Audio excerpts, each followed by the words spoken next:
We welcome you to Japan. We are at the mobility resort Motegi. It's a track located in Motegi, Tochigi Prefecture in Japan, just a little bit to the north of the capital, Tokyo.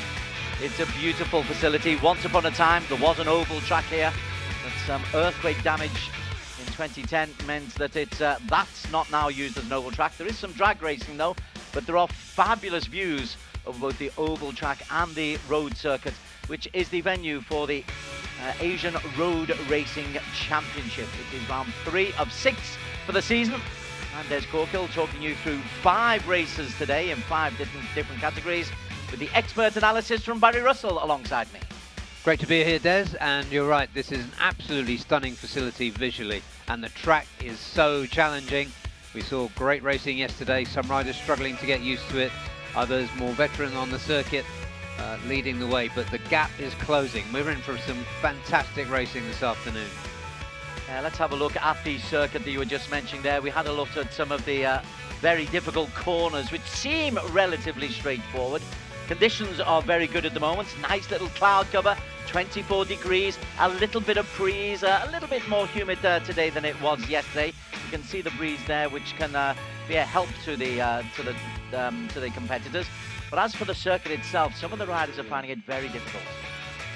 Yeah, they are. The newcomers here have been surprised by how difficult it is to learn. And the thing is that you've got gradient changes and you really need to go point to point, get your braking right, especially on 2 challenging downhill sections, to put together a perfect lap. And then that becomes doubly challenging in the race when you're fighting for position. We saw some amazing overtaking action. There is the circuit on your screen now. Clockwise, 14 turns, 8 left, 6 right.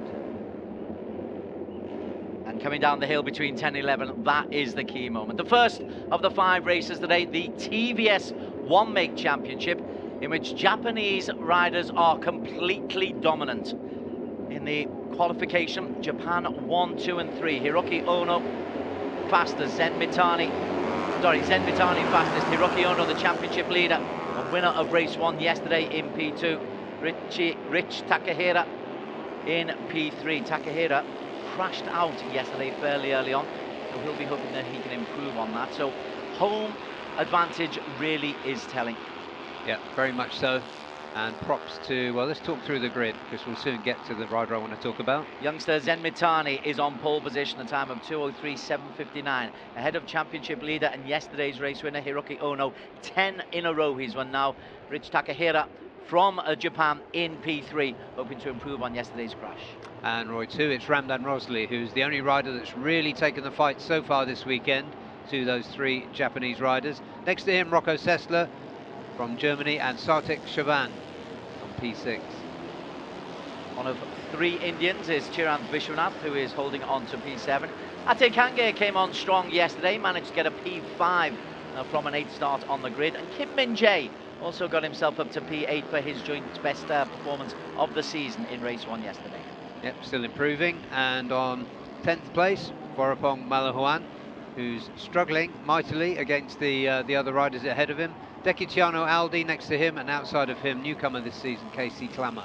Yeah, Casey is taking Mutake Mohammed's place. Mutake had a crash yesterday, the defending champion, not racing today because he's got concussion.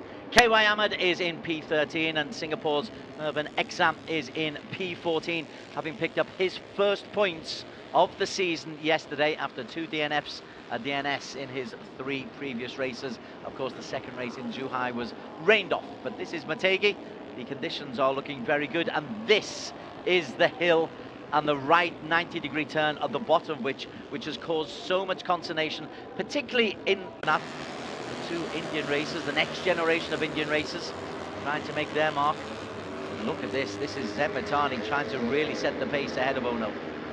Yeah, and once again, as we saw yesterday, you can see how hard he's pushing. Is Ramdan Rosley in 3rd. At this stage of the race yesterday, he was closer to the front 2, but the riders behind, 2 Indians, Sartak and Chirant, are a lot closer too. Ramdan is really competitive. He won a couple of races at this category last season. Been on the podium already on 3 of the 4 races this year. Always he finds Ono ahead of him, and now he's got another Japanese, Mitani. That's a lovely flowing move. You've got to really get down low into this right-hand corner. So victory corner for the first time. And it is, as expected, Mitani and Hiroki Ono leading the way. They are ahead of Ramdan Rosli. Takahira, although he stayed on the bike, is struggling just a little bit down in P7, bike number 10.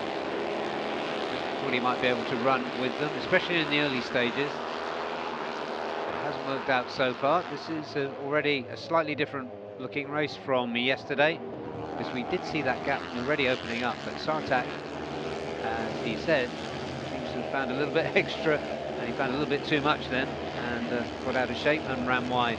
Yeah, P6 for him yesterday, Sartak. He started off the season in Borough with a P3 and a P2. We had high hopes that an Indian racer, where of course TVS is very much part of it, a crash, 2 down. It's towards the back of the second group. The 2 white helmets. One of them is bike 11. That's Ate Kangea. And it's Boropong and Ati. Wow. So the 2 Thai riders out. Well, Boropong Malawan's season continues to go from difficulty to difficulty. He had his best result of the season yesterday, a P4. But bike number 3 is going to get through. And meanwhile, bike number 9, Sartak Chavan, has been landed with a ride-through penalty, which must mean a jump start. Just catches the front wheel. That unbalances Boropong. And also takes out Ate Kangea, so 2 casualties. Both might try to get up out of the gravel pit. In the meantime, though, there is a ride-through penalty for Sartak. Just as we were saying, he's improving. He's going to have to struggle to pick up a decent amount of points today with a ride-through penalty to come. Learning experience for the young Indian, but meanwhile, these 2 are making a break. Ramdan doesn't seem to have the pace to stay with them this time. Visually, there looks like a big gap. Goes through the start-finish line. It is Mitani leading.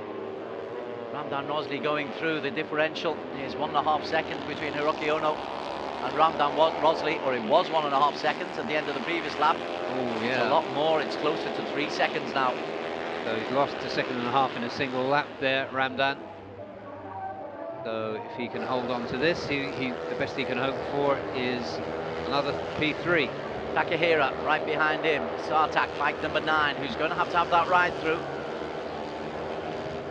And whether or not you take it early or late, there he is right at the very back left-hand corner, bike number 9.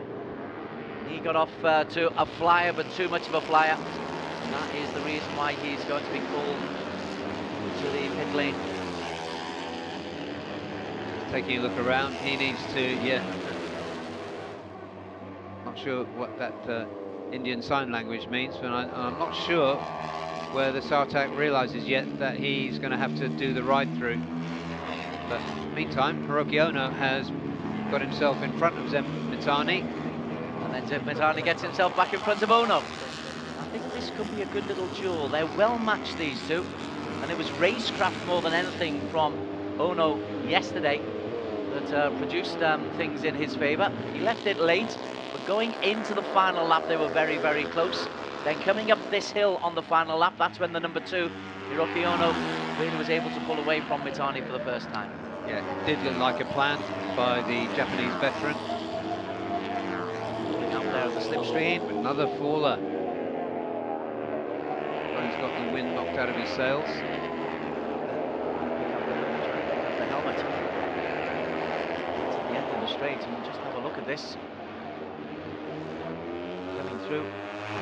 That's 6 KY Ahmed. Yeah.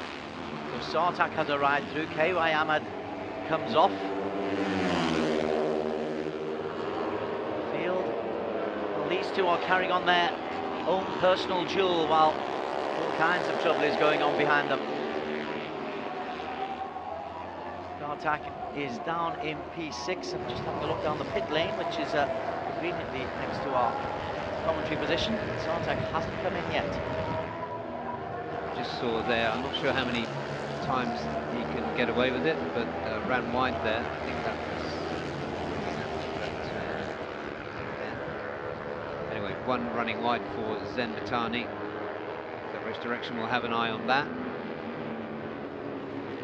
Idemitsu, bike number 17, just 17 years of age. He's a rider who's been on the world scene and is coming back into Asia Road Racing Championships. We saw him, a very young rider.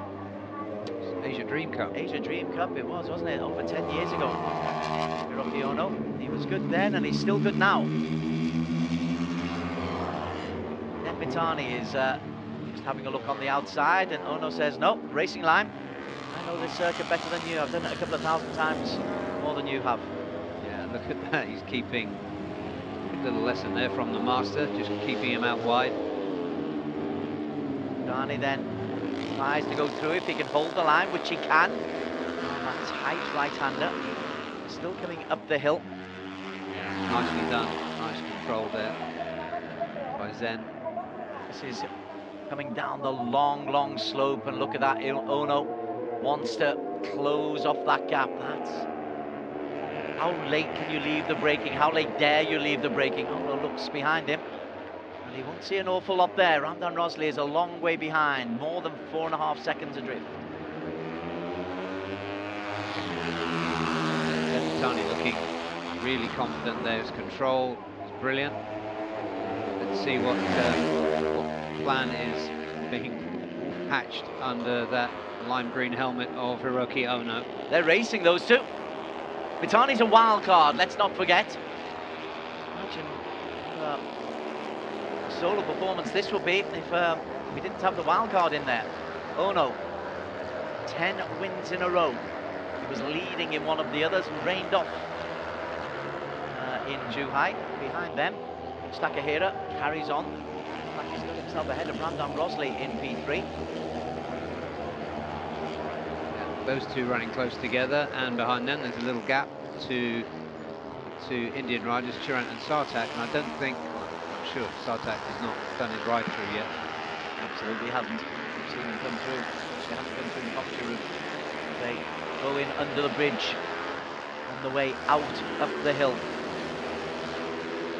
The country, that bridge represents the oval circuit. It was once part of the twin ring Motegi, now renamed Mobility Resort Motegi. Behind them, now keeping an eye on Sartak, but he does have to come in and he will drop a long way down. In front of him you've got Chirant Vishwanath, so the next generation of Indian racers. Jagan Kumar started this season, not appeared for the last couple of races. KY Ahmed has crashed out already, although he is back on his bike and is still going, as is Vorapong Malawan and Atia. So the two guys who crashed out, or is Vorapong on? No, Vorapong looks like he's giving it up. Yeah, out of the other two, Chirant and Sartak. Chirant is making steady progress, getting better and better. Sartak came in like a typhoon at the start of the season, and just lost a bit of momentum, that typhoon. Interesting lines taken around that double left-hander. Go around Victory Corner, and it is Hiroki Ono who leads this time against the beautifully named Zen Mitani. And looks for a little drag down that home straight. It is quite a lengthy straight. Might be a possibility to get through. Right, Sartak has to come in. Yeah, he's got the black flag. He didn't come in time to do his ride-through penalty, so he has to come in and stay in. So a bit of an experience there for Sartak, just catching him out, so there'll be no points for him today. Looking down the order, there are little pairs of competitions going on. Of course, we've been looking at the one at the front, but just behind that you've got Rish Takahira and Ramdan Rosley paired together, and then you did have Sartak and Chirant. Then you've got Rocco Sessler jousting with Deki Chano. Then you've got Kim In Jae further down in the next pairing, and Casey Clammer. Takahira versus Ramdan. Ramdan's got himself back into P2. He's had a very good season, Ramdan Rosley. The work of Ono really takes all of the limelight here, and Vorapang's fall from grace as well. Ramdan Rosley has been super consistent. Second in race 1 in Borum, second in Zhuhai, third here in Motegi, 5th in race 2 in Thailand. It's for Takahira. He had a P3 in Zhuhai, just to show that he can compete, but he's had 2 DNFs, including yesterday. Let's get back to the front, and this is Mitani, bike number 17. Down to the business end of this competition, but obviously these two, providing they stay on the bike, these will be the 1-2. Which order? Yesterday it was Ono, bike number 2 in 1, bike number 17 in 2. This time it's Mitani who leads, going through the start-finish line. But look at that, Des. Look at the drag of Hiroki Ono through there. That's interesting. Mitani didn't have that drag earlier on, did he? No, and that. But on the other hand, that could have given away a plan. So maybe Zen Mitani just needs to rethink his strategy. 2 two-man bottles going on. Sartak is trying to go through a ride-through penalty, but I think he's just realising now that he's being black flagged, because he went racing past us, he went racing past everybody. And Sartak has been black flagged and now says, yeah, I didn't know. That's what black means. Yeah, that's it. Lesson learned. He'll move on from there. Looking now at Ramdan once again, and Rishi Takahira. A little battle this. Ramdan will enjoy this. He was a bit lonely yesterday in P3. No, that's not true. He was competing, wasn't he? He was trying to get on the tail end of Ono and Mitani without really looking like he would be able to. This one is a genuine race between him and the third Japanese. And the third Japanese takes that left-hander beautifully through those S-curves. It's a lovely flowing part of the circuit going uphill. Ramdan's already had 3 podiums from 4 starts, so he would dearly love another one. Keep his championship hopes alive. If there is any hope against Hiroki Ono. 14 started today. Motegi Mohammed was an injured absentee. Thankfully, nothing more serious than concussion. A nasty looking fall yesterday. Defending champion out, Boropong out, KY Ahmed out, Ati Kangier out, Sartak Shaban black flagged. So Sartak stopped at the pit lane exit and will have gone the long route round back to the pit box of TVS. Halfway through the home straight, so we will go into the final lap. The final lap this time has Ono leading. Mitani wasn't able to get a drag through, so this is going to be a one-lap sprint for the line. Zen Mitani looking to end the perfect run this season. Perfect apart from the rain in Zhuhai, but the perfect run of Hiroki Ono. Looking to end a run of 10 consecutive wins for the man in the lime green. Behind them, good little battle going on. Ramdan Rosley still leading Takahira. Malaysia ahead of Japan. 3 or 4 little games of two-way cat and mouse going on up and down the field. This is the one to focus our attention on now as we get well into the final lap. Going up the hill for the final time. It was here that Hiroki Ono was able to pull away from Zen Mitani yesterday. Not able to pull away from him here. And there is a chance here that Zen Mitani, if he just holds that position that tight, he might be able to get a drag through on the final straight, but then he decides to go on the inside and there is no switch back there for Hiroki Ono. Yeah, once again, Zen held it well. And Hiroki Ono comes back at him.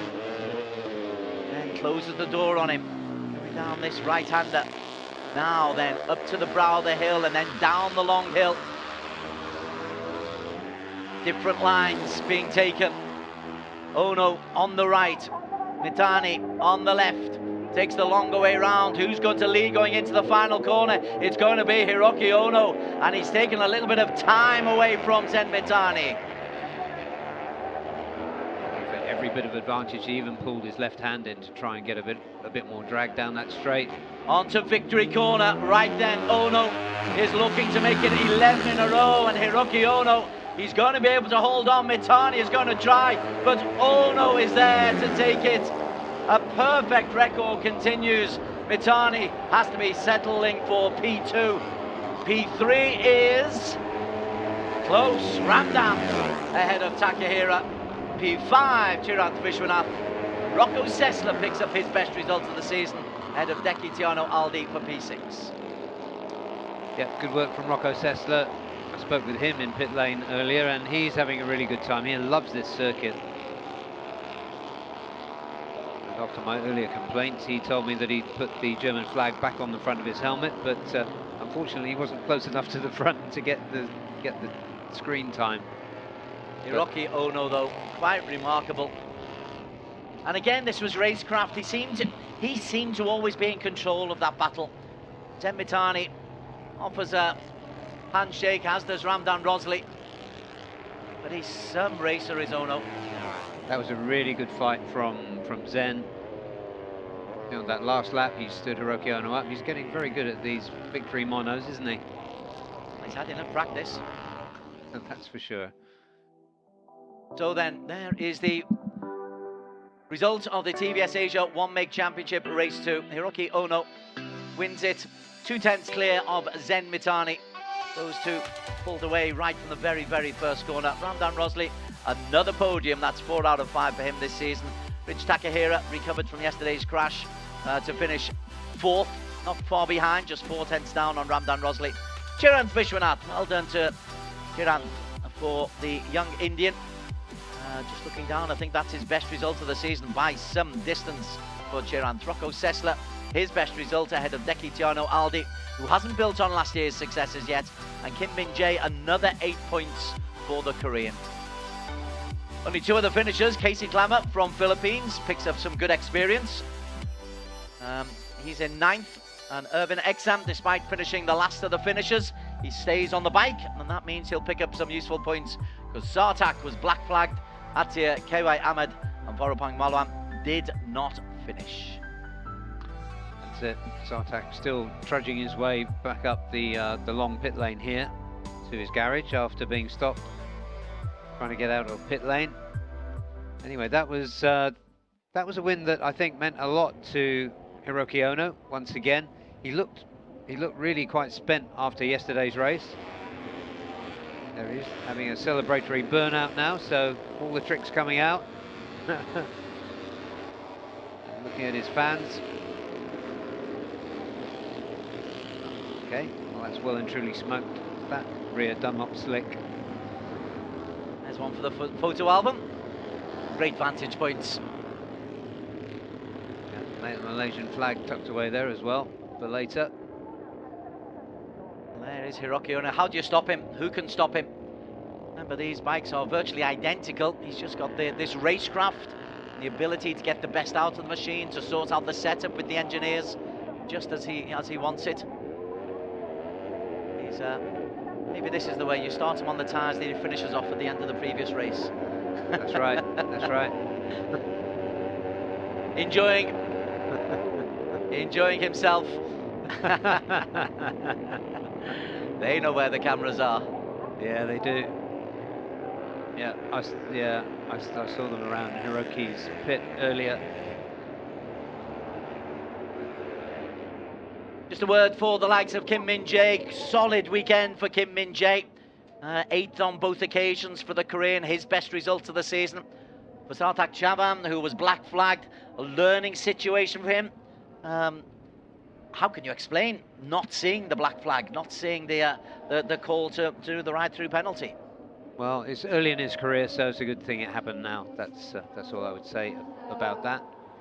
Got a feel from him a little bit, but you have to get everything right, and that includes the start. And you have to keep your eyes on the pit boards too. There won't be anything appearing on the dash on these bikes, I don't believe. There is Ramdan. He did everything he could, and he's got to be satisfied with that P3, because there was no catching the 2 Japanese riders who finished in front of him. He's going to be joined in Parc Fermé by Zen any moment.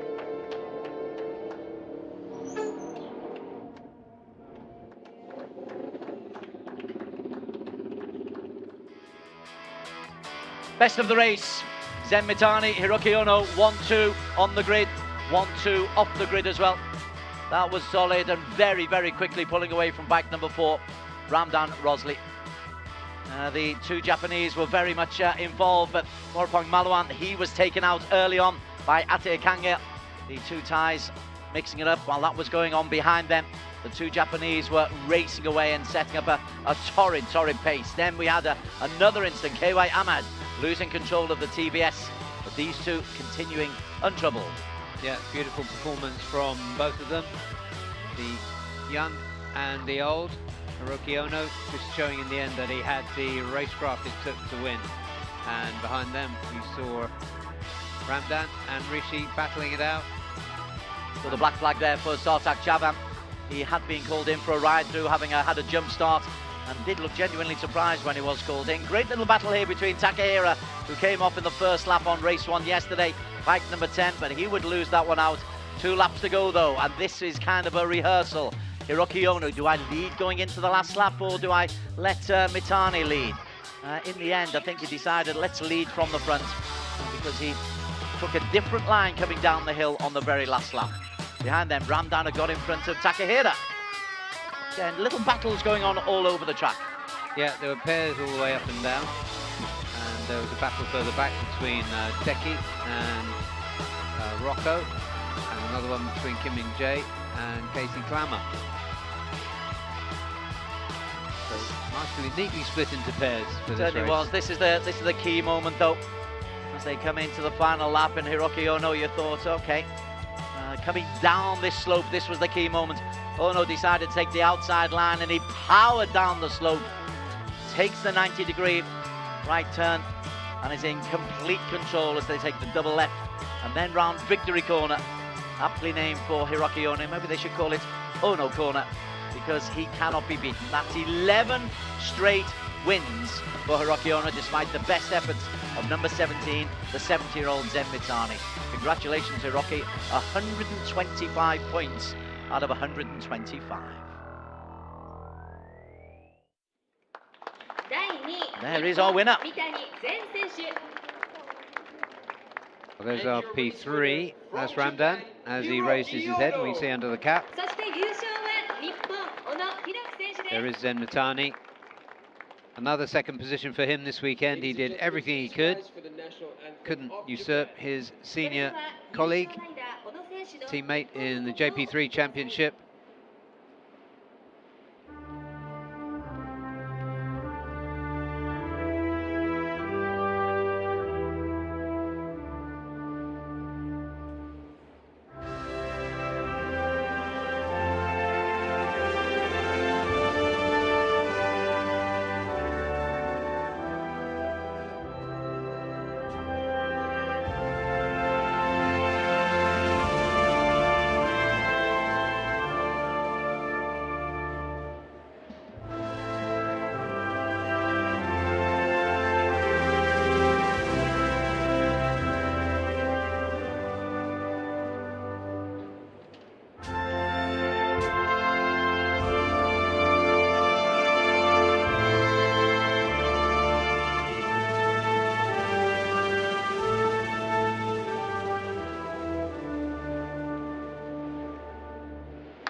Kimi Gayo, national anthem.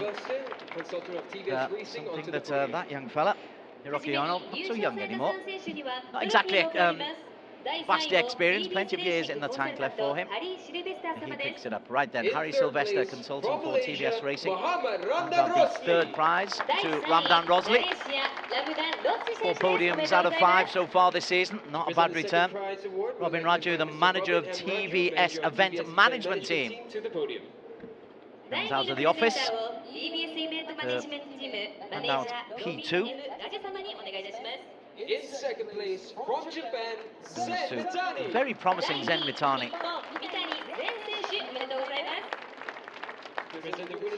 The final presenter is Kartik Gowda, the managing director of the TBS Event Management Team.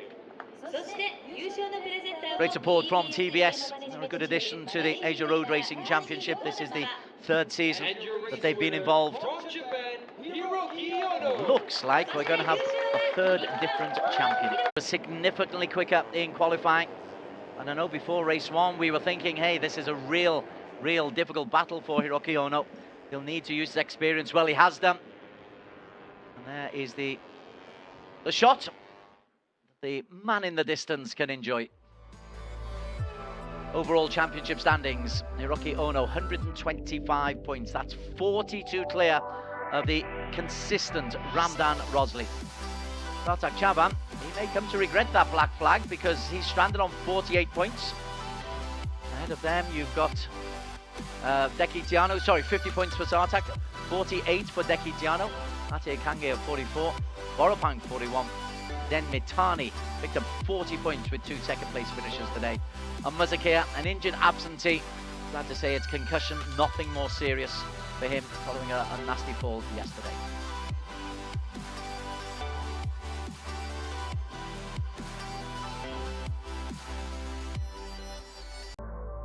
While we're waiting for that to sort itself out, Chirant Vishwanath, good performance for him today. Picked up his best result of the season in P5. He's had a couple of P8s, but now he's getting closer to the top of the page. Rich Takahira, well, disappointing for Takahira, dropping down. So something must have happened on the last lap. Ramdan Rosley getting ahead of him. Kim Min-jae, back-to-back P8s for him on 29 points. Casey Clammers accumulated 27.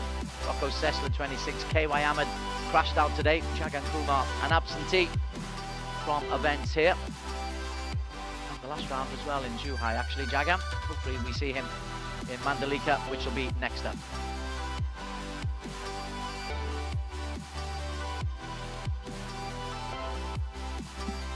Still searching for Hiroki to get a reaction to his 5th win of the campaign.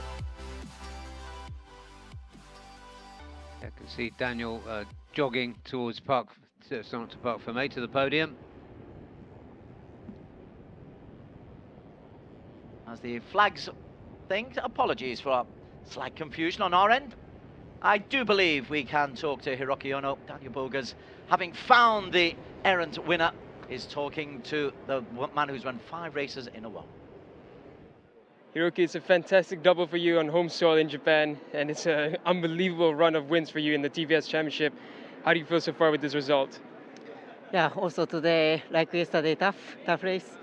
But compared to yesterday, today easy for me because only fight with Zen. I see lap by lap his strong point or bad point. Yeah, finally I push 100%. Yeah, very happy to this double win. Thank you for Japanese fans and my sponsor. Arigato. Thank you so much, Hiroki. Congratulations.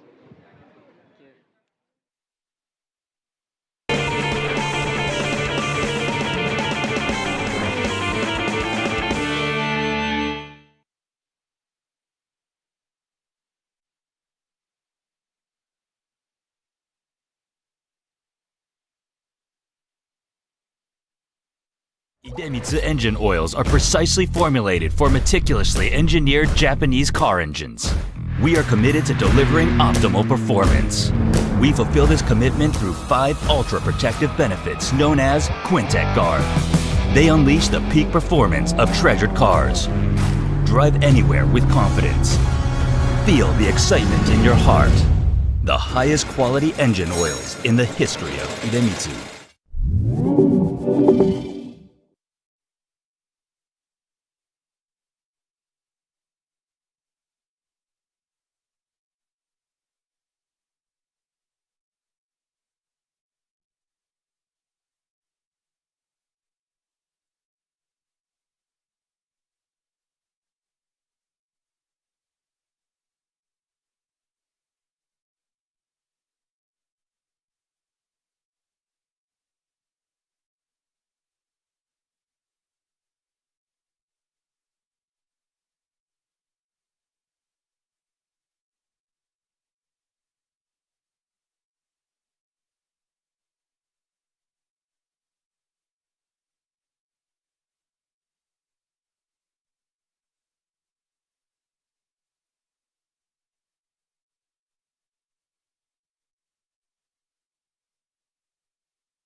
very warm welcome back.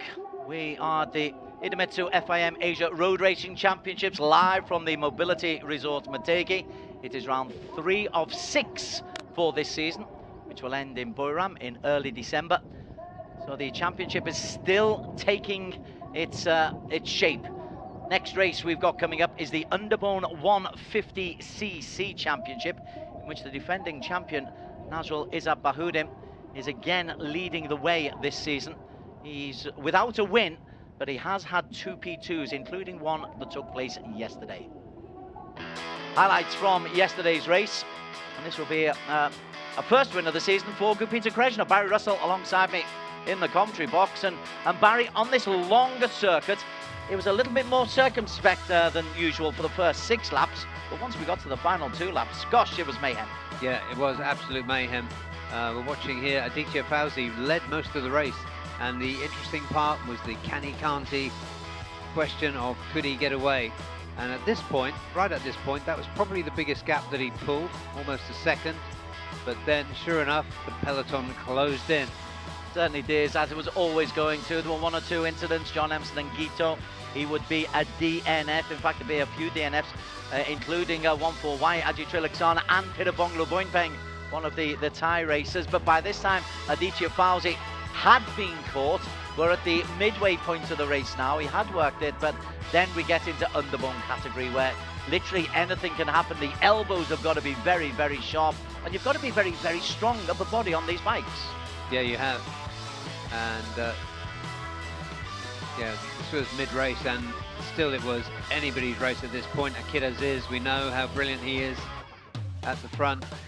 Wayuaji took his turn at the front. Keep an eye though on the man with the black helmet, number 23. With 2 laps to go, he just forced himself into position close to the front. Ooh. Then that was an awful. That was a very dangerous one for Wai Aji Trilaksana. It took him out. This is the final lap. This is where the elbows come. But it's Gupita Krishna, the Indonesian, who would get into that turn first and able to hold on through the double left-hander.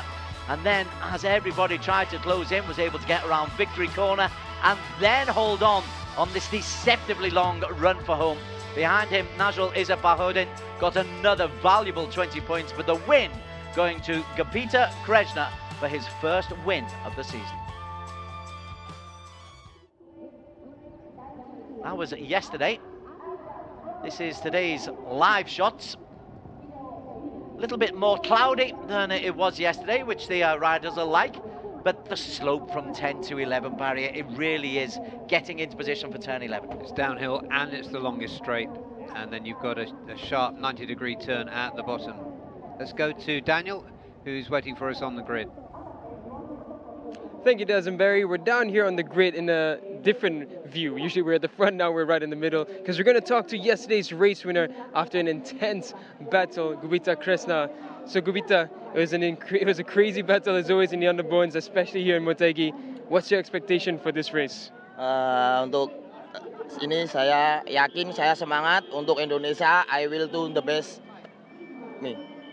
Thank you so much, Gupita. I think that doesn't need a translation at all. That's confidence from Gupita. Back to you, Des and Barry.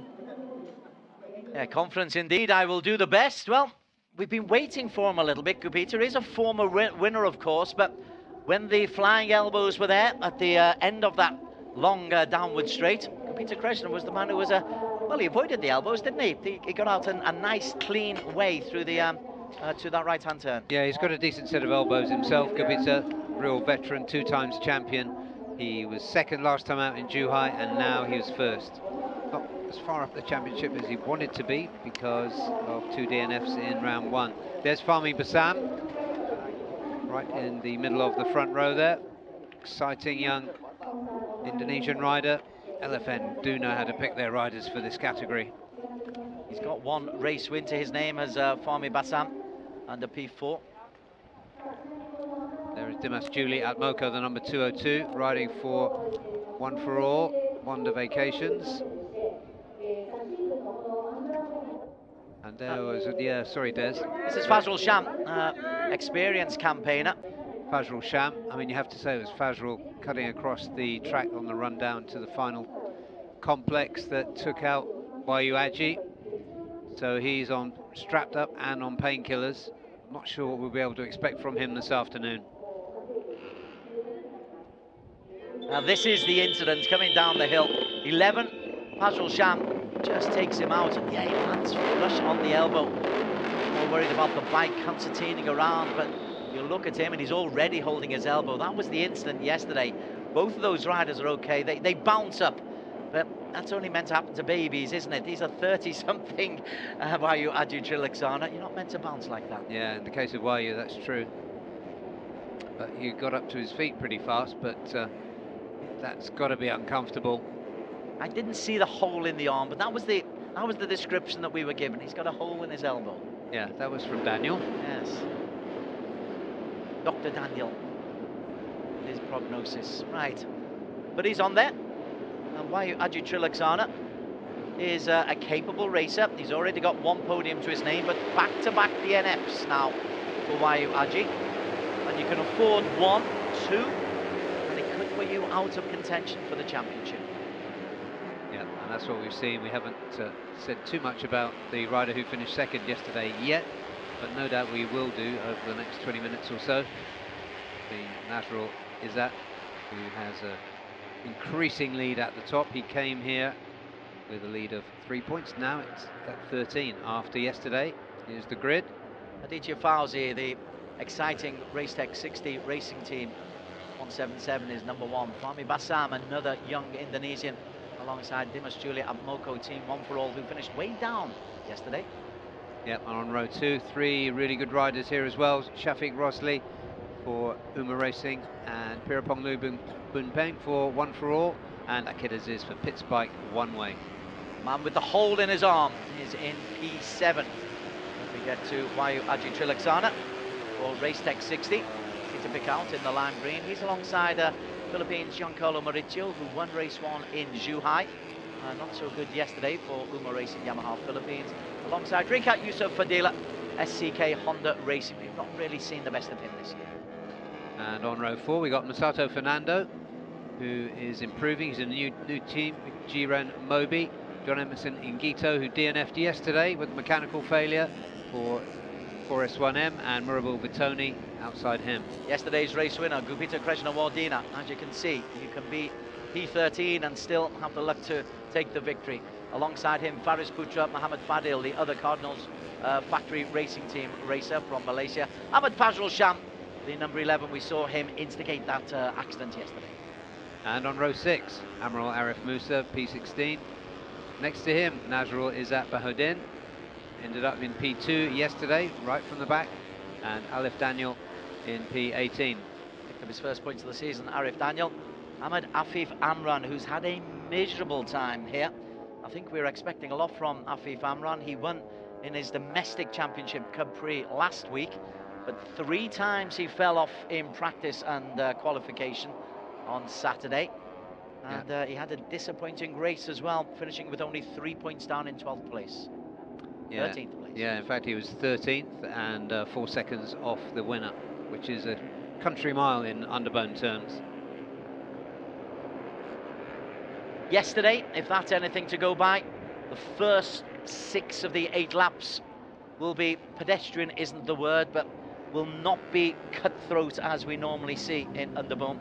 But once we get into those final 2 laps, I think we can expect all hell to break loose. Ahmed Fazrul Sham, and I think everybody is aware of that. They know how difficult it is to get into the corner, because you just run out of space. Once you come down the hill, you run out of space going into that 90-degree right-hander. Yeah, Fazrul Sham, that wasn't a deliberate takeout, of course, of Wayu Aji. He was just desperately trying to find a good position, and to be fair, he did. 27 at the back there in the shot, Giancarlo Maurizio. Up at the front, Fahmi Bassam. 14, Pirapong Leboympeng, who crashed out yesterday. Cardinals Racing. Got a couple of good athletes in the field. Right there, everybody is on the grid. Everybody is sorted and ready to go. We are underway, and there's a good start from Dilas Junior Abmoko. The man in P3 has got himself level with the leaders. but he's not able to get ahead of Fahmi Bassam, and Fahmi Bassam from P2 has got off to a good start.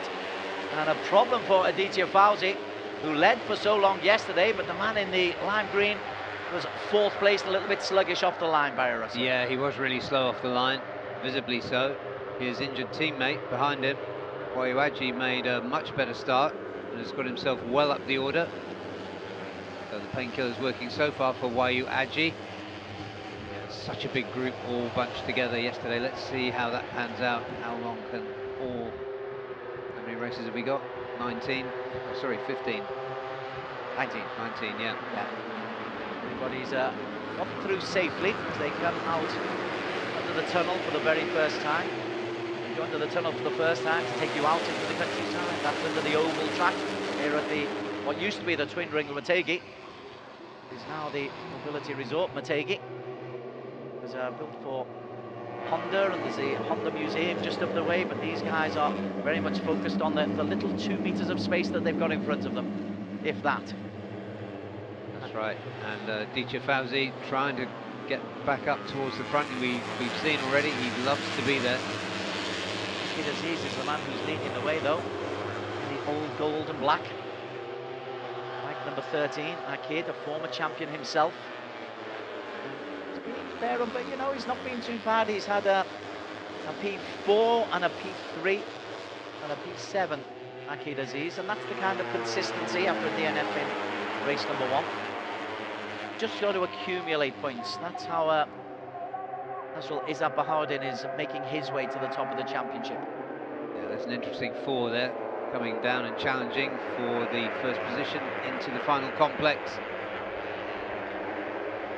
There's Akid and Pirapong and Aditya. 57, Murabil Bitoni, another of the fine group of Indonesians there on one pre-circuit. It prepares the racers for the ARRC as they come through at the end of lap number 1. It is Murabil Bitoni indeed who has the lead, ahead of Pirapong, Aditya Fauzi and Fahmi Bassam. Akid Aziz now in P5, so 3 out of the front 4 belong to Indonesia. Yesterday's race winner belongs to Indonesia. Wayu Aji Trilaksana is way off the back for some reason. Well, it could be pain, and the other thing is when you get an injury like that, it does mechanically disable you to an extent, so he could be struggling. He is right at the back of that little group, the lime green, Wayu Aji. The younger teammates, Aditya Fauzi, look at this, the struggling for space, the battle for space is there for all to see. 33 was Faraz Kutu Mohammed for Cardinals Racing. They go over the bridge for the second time. Fazrul, I think, on Cardinal's bike, making his way up to the front. This is the point at which we can start looking for the purple Uma Racing machine of Nasrul Izzat to see how he's progressing from the rear of the grid. Yes, he does like just to make his way up serenely from P17 where he started up to the front.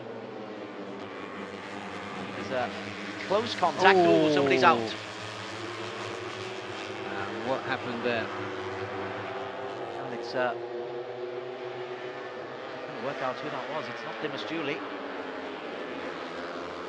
I'll come back to you in just a moment on that, but we've got our first casualty. It looks like a mechanical problem. Aditya Fauzi is the man who is leading the way. Akid Aziz looks back. 157 is there, Murabil. So it wasn't Murabil who I thought had dropped out. 222, Fahmi Bassam. Fahmi, yeah. Has a close look, tries to do his own repairs, but it's too little, too late. And Fahmi Bassam, P3 in the overall championship, is going to miss out today. Fortunate for him, one of the bright young stars coming through this Underbone category.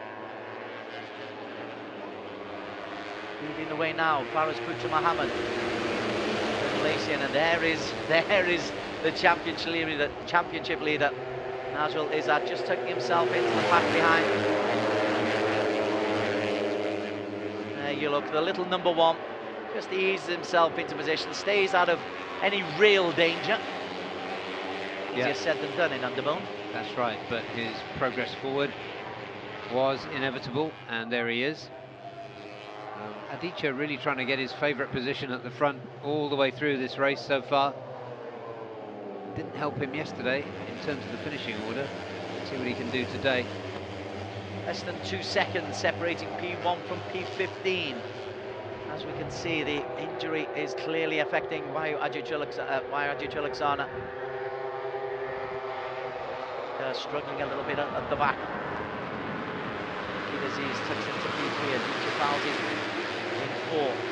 The man leading the way. And, again, one of the Uma racing, that's Shafiq Rosley. The highly competitive Malaysian. Wahyu Aji, is he able to grip properly? Yeah, very difficult.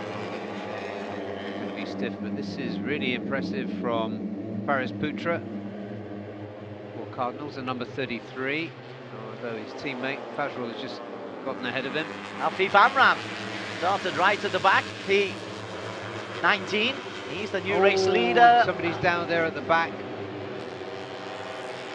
And I'm looking, is it Murabil? It's not Murabil. The second time I was thinking, I just saw a flash that looked like a number 7. Murabil is still there though, Ahmed Afif Amram. He wants a change of luck today. Yeah, he's due a change of luck, that's for sure, this weekend. The man who's leading is Akid Aziz, Ahmed Afif's teammate in the old gold. Nietzsche still pushing for that first position. Again, a little bit like yesterday. It works the machines very hard. You've got the uphill gradient, the sprints, the pressure of the right-hand corner, and the long straights as well. Either side of hairpins at the first. We are through 3 laps. It is Akid Aziz, Aditya Fauzi, Moral Bubatoni, and Shafiq Rosley. Kreshna is way down. He's come through in P15, yesterday's race winner. Didn't appear towards the front until the last couple of laps. Man in the black helmet, just hunkering down extreme right, now extreme left of your picture. Yeah, watching Aditya Fauzi when they came round down the home straight towards turn 1, he went right out wide before the entry. It didn't do him any good because Akid Aziz got to turn 1 before he did. But it just seems like he's trying to find space and ride on his own. Philippong Luboimpeng, the latest to lead. Pushing Shafiq Rosley wide. This race is building up very, very nicely. There's the odd little casualty along the way. Like being picked off. School of fish with the outsiders being picked off. But who's going to win through? Aditya Fauzi, he does love to lead. He's taken the lead once again from Philippong. Maybe it's a sponsor thing, give us an X number of minutes and we will reward you. Yeah, one of the vacations is a Malaysian company actually in as a sponsor this season.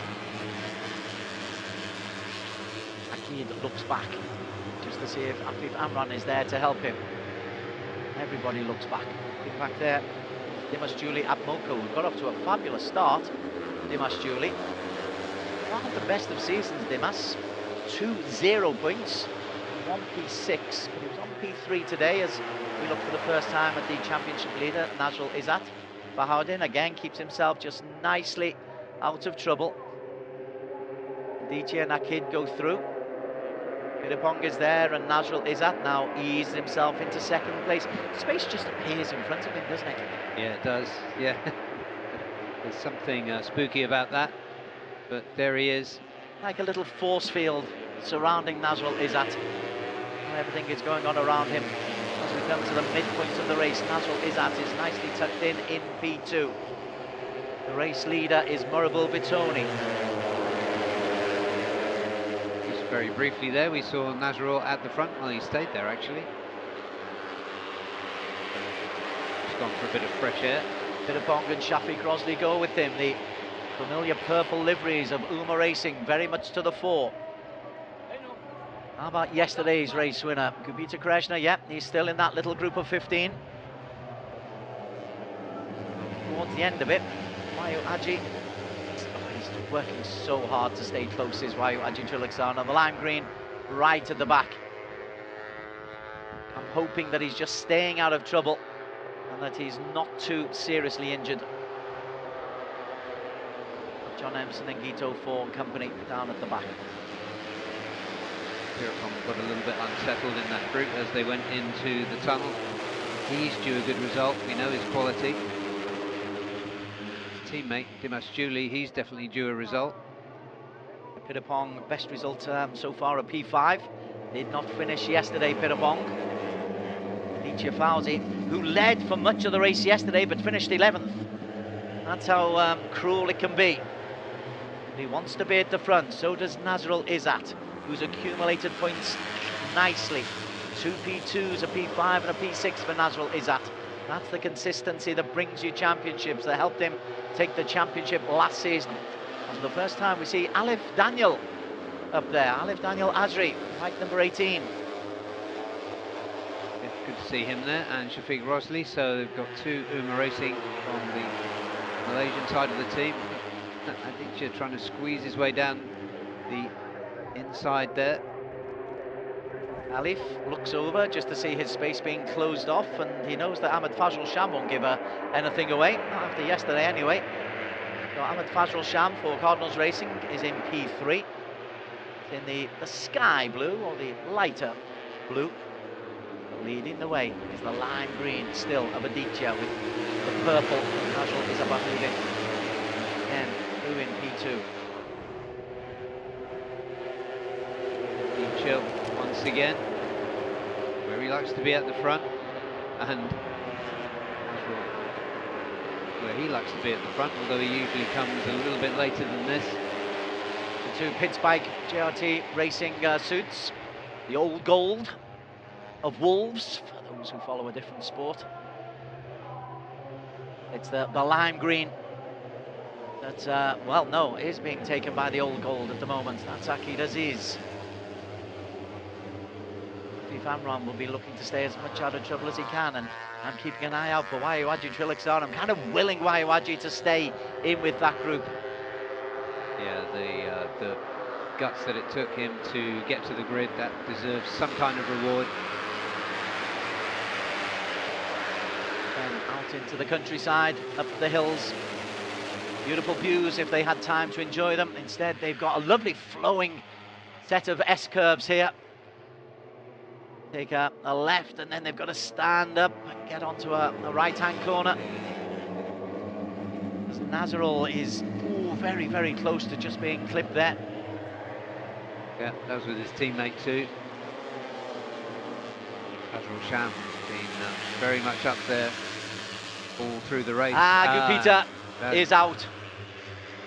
Yesterday's race winner is going to have to retire. Gupita Krishna. My word, 24 hours in sport, it can bring you the highs and the lows. That's unfortunate for Gupita, who is just getting on terms in the championship. And then Paris Putra.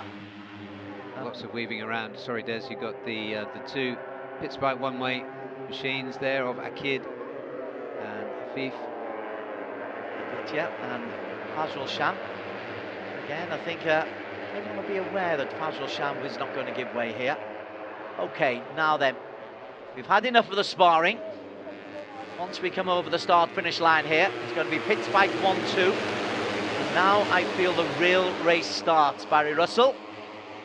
Yeah, another 2 laps to go, and yeah, you could just see the ante being cranked up a little bit on that last lap, and now it's going to go up another couple of notches. Well, Akid Aziz has accelerated away. He's really making an attempt to try to get away from Aditya Fauzi. He's one of very few riders in this Underbone field capable of doing that. Let's see if he can. Afif Amran comes along. Is Afif going to play security guard for him? Is he just going to try and hold up the rest? Is this team racing orders, or is Afif saying, listen, I really want to do this? Difficult to hold up that many racers behind you. Afif is doing a good job. Then Aditya Fauzi goes on the inside, but Akid has got about a 20 bike length lead as they go out into the countryside. Yeah, and Nazrul just cruised past three other bikes as they came into that turn, and there is a disconsolate today, Gupita Krishna. Winner yesterday, Akid still leads coming up the hill. Nazrul Izat just leads himself ahead of Aditya Fauzi. Well, if he does make a break from home, he's gone out from a long way. So difficult in Underbone, because they just peloton behind you. And keep an eye out for Nazrul Izat. He normally knows exactly where to be on the track at any given time. There he's right in the middle. P5 for him, surrounded by fellow purple suits. Yeah, I think Murabel Vitoni there, just going through the left of your screen. I think he fancies this. Akid just posted a 2:17.6 lap. That is by 1/10 of a second fastest of the race. All sorts of lines being taken. This is quite a wide course. Not been able to pull away too far though. 1:57 behind him, Murabel Vitoni, who led earlier on, has been in this leading group. Okay, Akid couldn't get away. Yeah, has a look back. Almost doubles himself over to try and see what's going on behind him, and there is a drag down that start-finish line, but we are on the final lap. Akid Aziz is caught by Aditya Fauzi. Right then, has Aditya got it right this time? Well, he's lost 3 places, and the man to keep an eye out for, the purple racing suit of the defending champion and championship leader, number 1. Yeah, Fazrul Sham still there. Pirapong trying to muscle his way up into podium contention as well. Akid holds on to the back of Aditya Fauzi. Aditya Fauzi for Race Tech 60 in the lime green. Just see the number 1 poking out there of Nazrul Izat. It's very congested there. There's a little bit of contact. Nazrul comes through on the inside and takes that front line. Force a couple of riders to just stand up. Now it's getting elbows out time. Yeah, he took a couple of riders last time around on that lap, so that was a well-rehearsed move from Nazrul. Now he's in about P, and he said by the time I finish the sentence, he'll probably be in P4. The kid's still trying to get away at the front. Now the kid led up the hill last time. Nazrul's teammate, Shafiq Grosley, who's in P2. There is Nazrul. Keep an eye out on the number 1. Aditya Fauzi is there as well. Ahmed Afif Amran is there. So many expert finishers. It is almost like the cycling peloton, where the finishers are just there for the big finale. Akid was pushed wide, and Akid lost 6 places there. And look at this. Shafiq Grosley is leading the way, and he has taken his teammate with him, Nazrul Izat. Shafiq on the right, Nazrul Izat number 1 as they come down the hill. But Nazrul is eaten up. Murabel Vitoni on the inside of them. Nazrul has to go wide, tries to keep it tight. Oh, it's so congested. Oh, 2 men are taken out, sliding away. I think it was Murabel Vitoni. But Akid Aziz is the new leader. Aditya Fauzi is there into victory corner. Akid Aziz for Malaysia. Akid Aziz comes through, and Akid Aziz is going to hold on. Aditya Fauzi tries to get close. Akid Aziz holds on to take it from Aditya Fauzi, from Nazrul Izat Bahodin. It's another podium for Nazrul Izat. Absolutely, and we could have predicted it. Such a smart move, but not so good for Murabel Vitoni. We see there just having his bike picked up. But talking about the championship first, another fantastic result for Nazrul Izat. Brilliant win from Akid Aziz, and now we see Aditya Fauzi turning his speed into a podium finish with that brilliant P2. Further down, Alif Daniel, that was a great finish for him in P4. Pirapong Nui Bimpeng, nice finish for him in P5, and Afif Amran made up for much of this weekend's misery with a P6. Well, Akid Aziz wins for the first time since Zhuhai last season. He was 7th overall in the championship standings today, but this first victory added to a P4 and a P3 earlier on in the season. That'll move him closer to the top front, but I tell you what, Nazrul Izat again in P3. It's another podium for Mr. Consistent. Yep, and his close rivals again further down the order. So brilliant result from him. So that will be another big grin from him, and that's coming back from a mechanical breakdown in warm-up earlier on. so he's not the only genius in the UMA Racing team.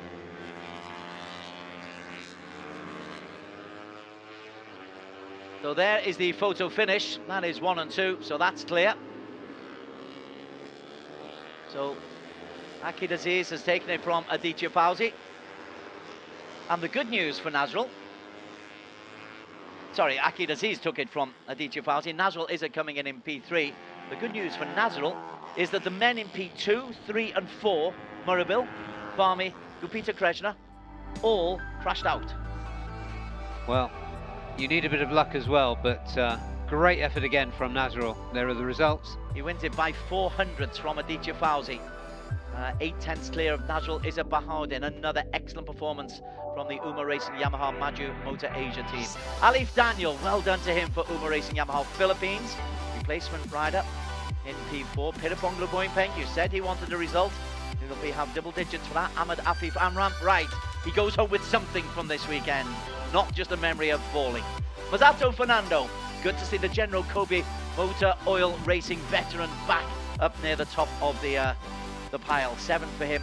Ahmed Fazrul Sham, as always, Cardinal Factory Racing Team veteran, is very, very reliable. Shafi Grosley coming in P9. Rikat Yusuf Fadila, SCK Honda Racing in P10. Wayu Aju Trilaksana, brave effort. That's terrific from him. He'll deserve a good night's sleep tonight. P11 for him. Faraz Putra coming in 12th for Cardinals Factory Racing. Giancarlo Maurizio, UMA Racing Yamaha in P13. Murabil Vintoni, well, he picked his bike up and finished in P14. And Amrul Arif Musa, who I think was the other one who was taken out in that little battle. SCK Honda down in 15 to pick up a single point. No points for Dimas Julie. Team One for All had a miserable weekend. Gupita Krishna went out. Winner yesterday, no points today. John Emerson and Gito went out. And Fahmi Bassam bike 222. He also had engine problems and did not complete the race.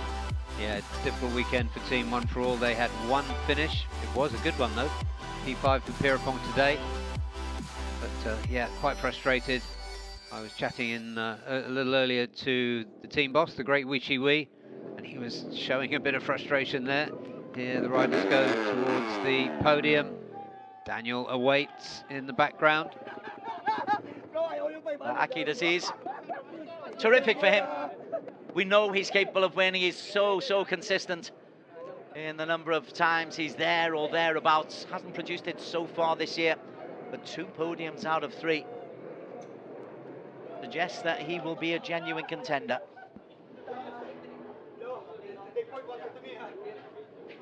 Need to do just wait. Very interesting how low he goes on the bike when he looks behind him. It's almost like he's taking his helmet off and looking behind him. It really is a feature of what Akid does, to bend yourself double when you're doing that kind of speed down the home straight. Yeah, perhaps next time we'll ask him about what he does in his spare time. Find out if yoga is, yes. yoga is amongst the activities. Yeah. Thank you, bro. Thank you. Absolutely. So we'll get to the prize giving first, although Daniel is waiting there. Keen not to hold up riders going out for the next race.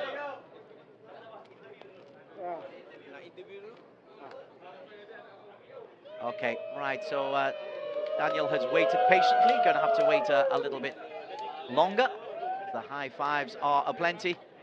And now we give you the race winner for race 2 of the weekend at the Underbone 150cc. This is Akid Aziz. Akid Aziz, what a brilliant ride from you. We could see that move coming. You looked back, I think it was just about halfway through the circuit, and you looked back, you went back for a bit, and then you made a brilliant move in the last sector. Tell us about the race. Okey, untuk perlombaan minggu ni memang tim kita pun ada struggle. Saya dengan Afif memang satu benda yang bukan senang lah. It's not the easy one. Because we keep finding the best setup. This is still not the best for me. So we still must finding the best way before this round. So hopefully round 4 more better. Dan saya ingin mengucapkan terima kasih kepada tim, kru dan mekanik dan supporter, keluarga dan sponsor. Kerana kalau apa yang kita lihat memang satu benda sukar. Sebab kita sentiasa bekerja dia sentiasa berfikir untuk improve dan race-nya. Thank you so much, Akid. Big congratulations, fantastic win.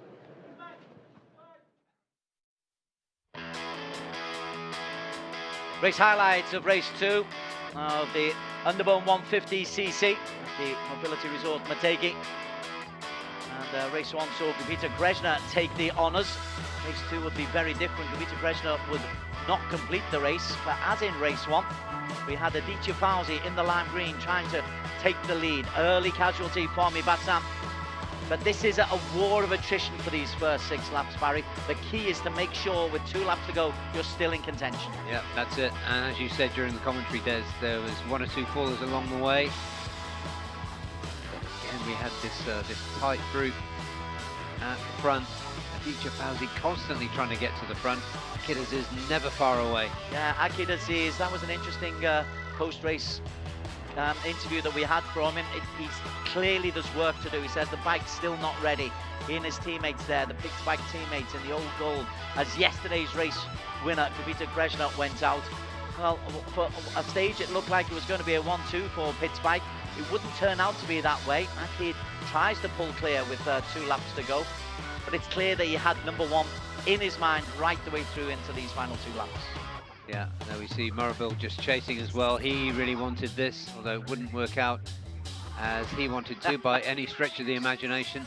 Pasra once again threatening as we came into the last lap. And the last lap was all about position coming into the final corner. I had a sharp eye on the number 1, the defending champion, Nazrul Izabahoudin, because he seems to just have the awareness to know where the space is. The number 1 is pushed a little bit wide there. Akid Aziz was also left in that little group, but there's the number 1 coming through. And from that position, I did expect Nazrul to go on and maybe take his first win of the season.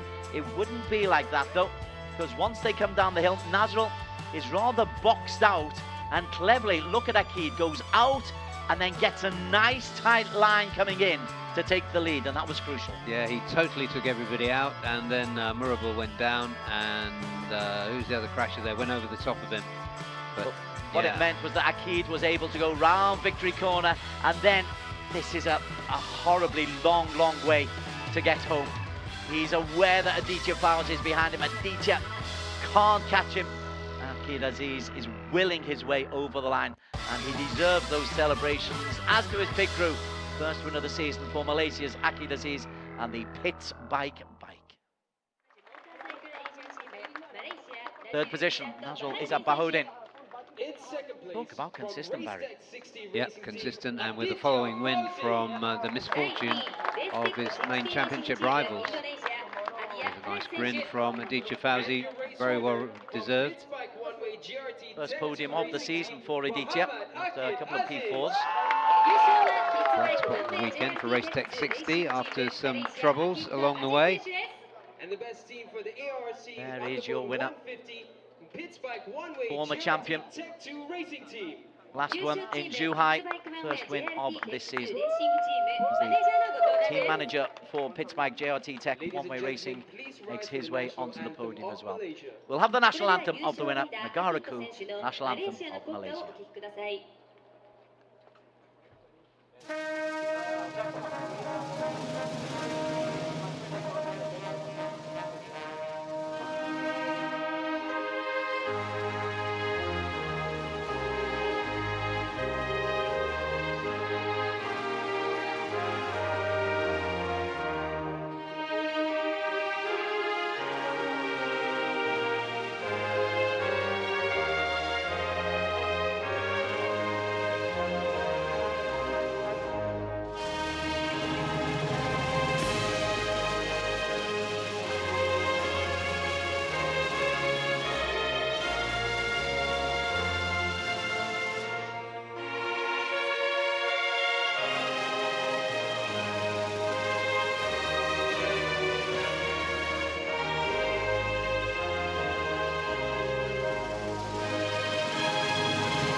Malaysian riders 1 and 3 on the podium. And it has been a good weekend for Malaysia. Especially a good weekend for Nazarol. Norihito Yanagizono, the general manager of Sumitomo Rubber Industries Limited, known to us as Dunlop. Let's have the prizes. Nazarol is at. It's remarkable, this consistency. It's so difficult to achieve in any class of racing, but in Underbone in particular, to consistently get yourself in the top 5, consistently get yourself double-digit points. His results seem inevitable during the course of the race. Just look for it and wait for it. Aditya Fauzi, he also has been ultra consistent as well. And then our first win of the season for Akid Aziz. And also great for Pitchbike, who will pick up the team award. Stefan Karapier, the FIM Asia president, steps up to give that beaming smile of his, the Filipino handshake. Congratulations, great support from FIM Asia for the Asian Road Racing Championships and from all the sponsors. Hopefully we give you enough time. It is all about the riders, but without the sponsorship of the likes of Idemitsu and Indian Oil and the support of FIM Asia, it will be difficult to bring you this world-class action. Akid Aziz takes the victory for Pitchbike One-Way JRT Tech 2 Racing ahead of Aditya Fauzi for Race Tech 60 and Uma Racing's Nazrul Bahode. What that means in the championship standings is, well, it was a 14-point lead, 13-point lead coming in. 13-point lead coming into this one. In today, yeah. And guess what? He's just incrementally extended it again. Nazrul Izzat leads by 14. Hasn't had a bad weekend so far from Akid Aziz. Aditya Fauzi's reward. He comes up into third on 57 points. Murabul Vitoni, gosh, that late crash, that could have hurt him, both physically and in the points total. Gavita Krishna didn't finish today, but he's back up on the leaderboard. Fahmi Bassam, another casualty today. Amid Afaf Amram, don't count him out with half the season still to go, on 41 points. And Uma Racing's Giancarlo Maurizio, the best of the Philippines contingent, on 37 points.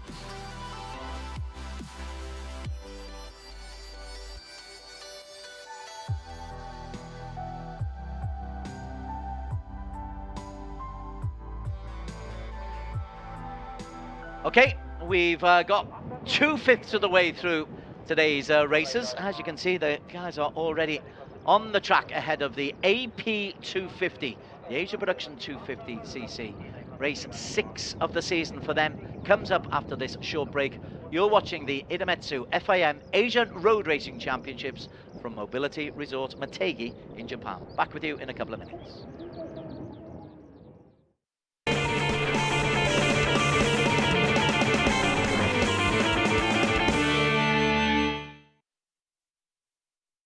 Idemitsu IRG5. Start like a rocket and shift like silk with Superbike proven nano-tailored oil.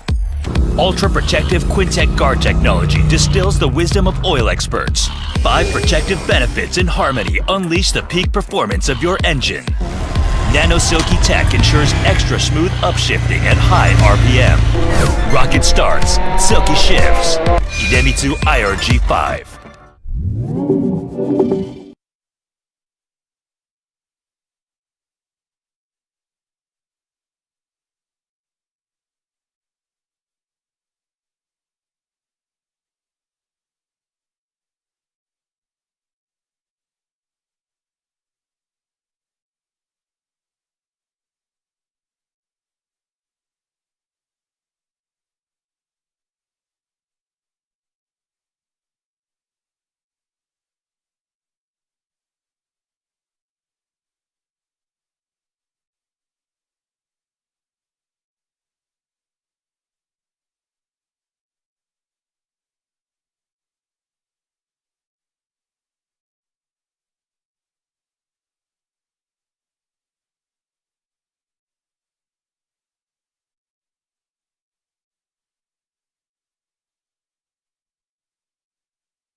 The Mobility Resort Motegi, as the flag says, welcomes us back to the FIM Idemitsu Asia Road Racing Championship, round 3 of 6. We are in Japan, first time though at Motegi. It's a difficult circuit for the riders, particularly those who haven't seen it before. They don't have an awful lot of practice time, and they found it very technically difficult. It's the AP 250 next. Let's have a look at what happened in race number 1, where I said the riders have found it a little bit difficult. One man yesterday didn't. His name, Kiandra Ramadeepa.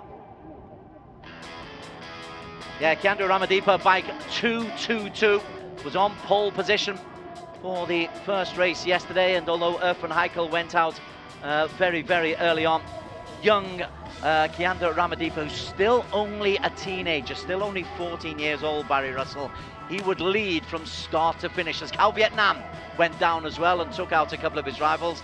It all helped Kiandra make his way to the victory. Yeah, despair there as well for Aiki Yoshi. And yeah, Kiandra didn't get the memo about this being a difficult circuit, and he just romped away. And I mean, he literally stroked his way to this win, backed off at the end. But here is very much, you can see the maturing of Herjan Atner during this race. He's got a rev cut, so he's at a disadvantage power-wise to his rivals. He's also got the effect of the rebalancing, which took away an advantage, arguably, that Astra Honda had last year.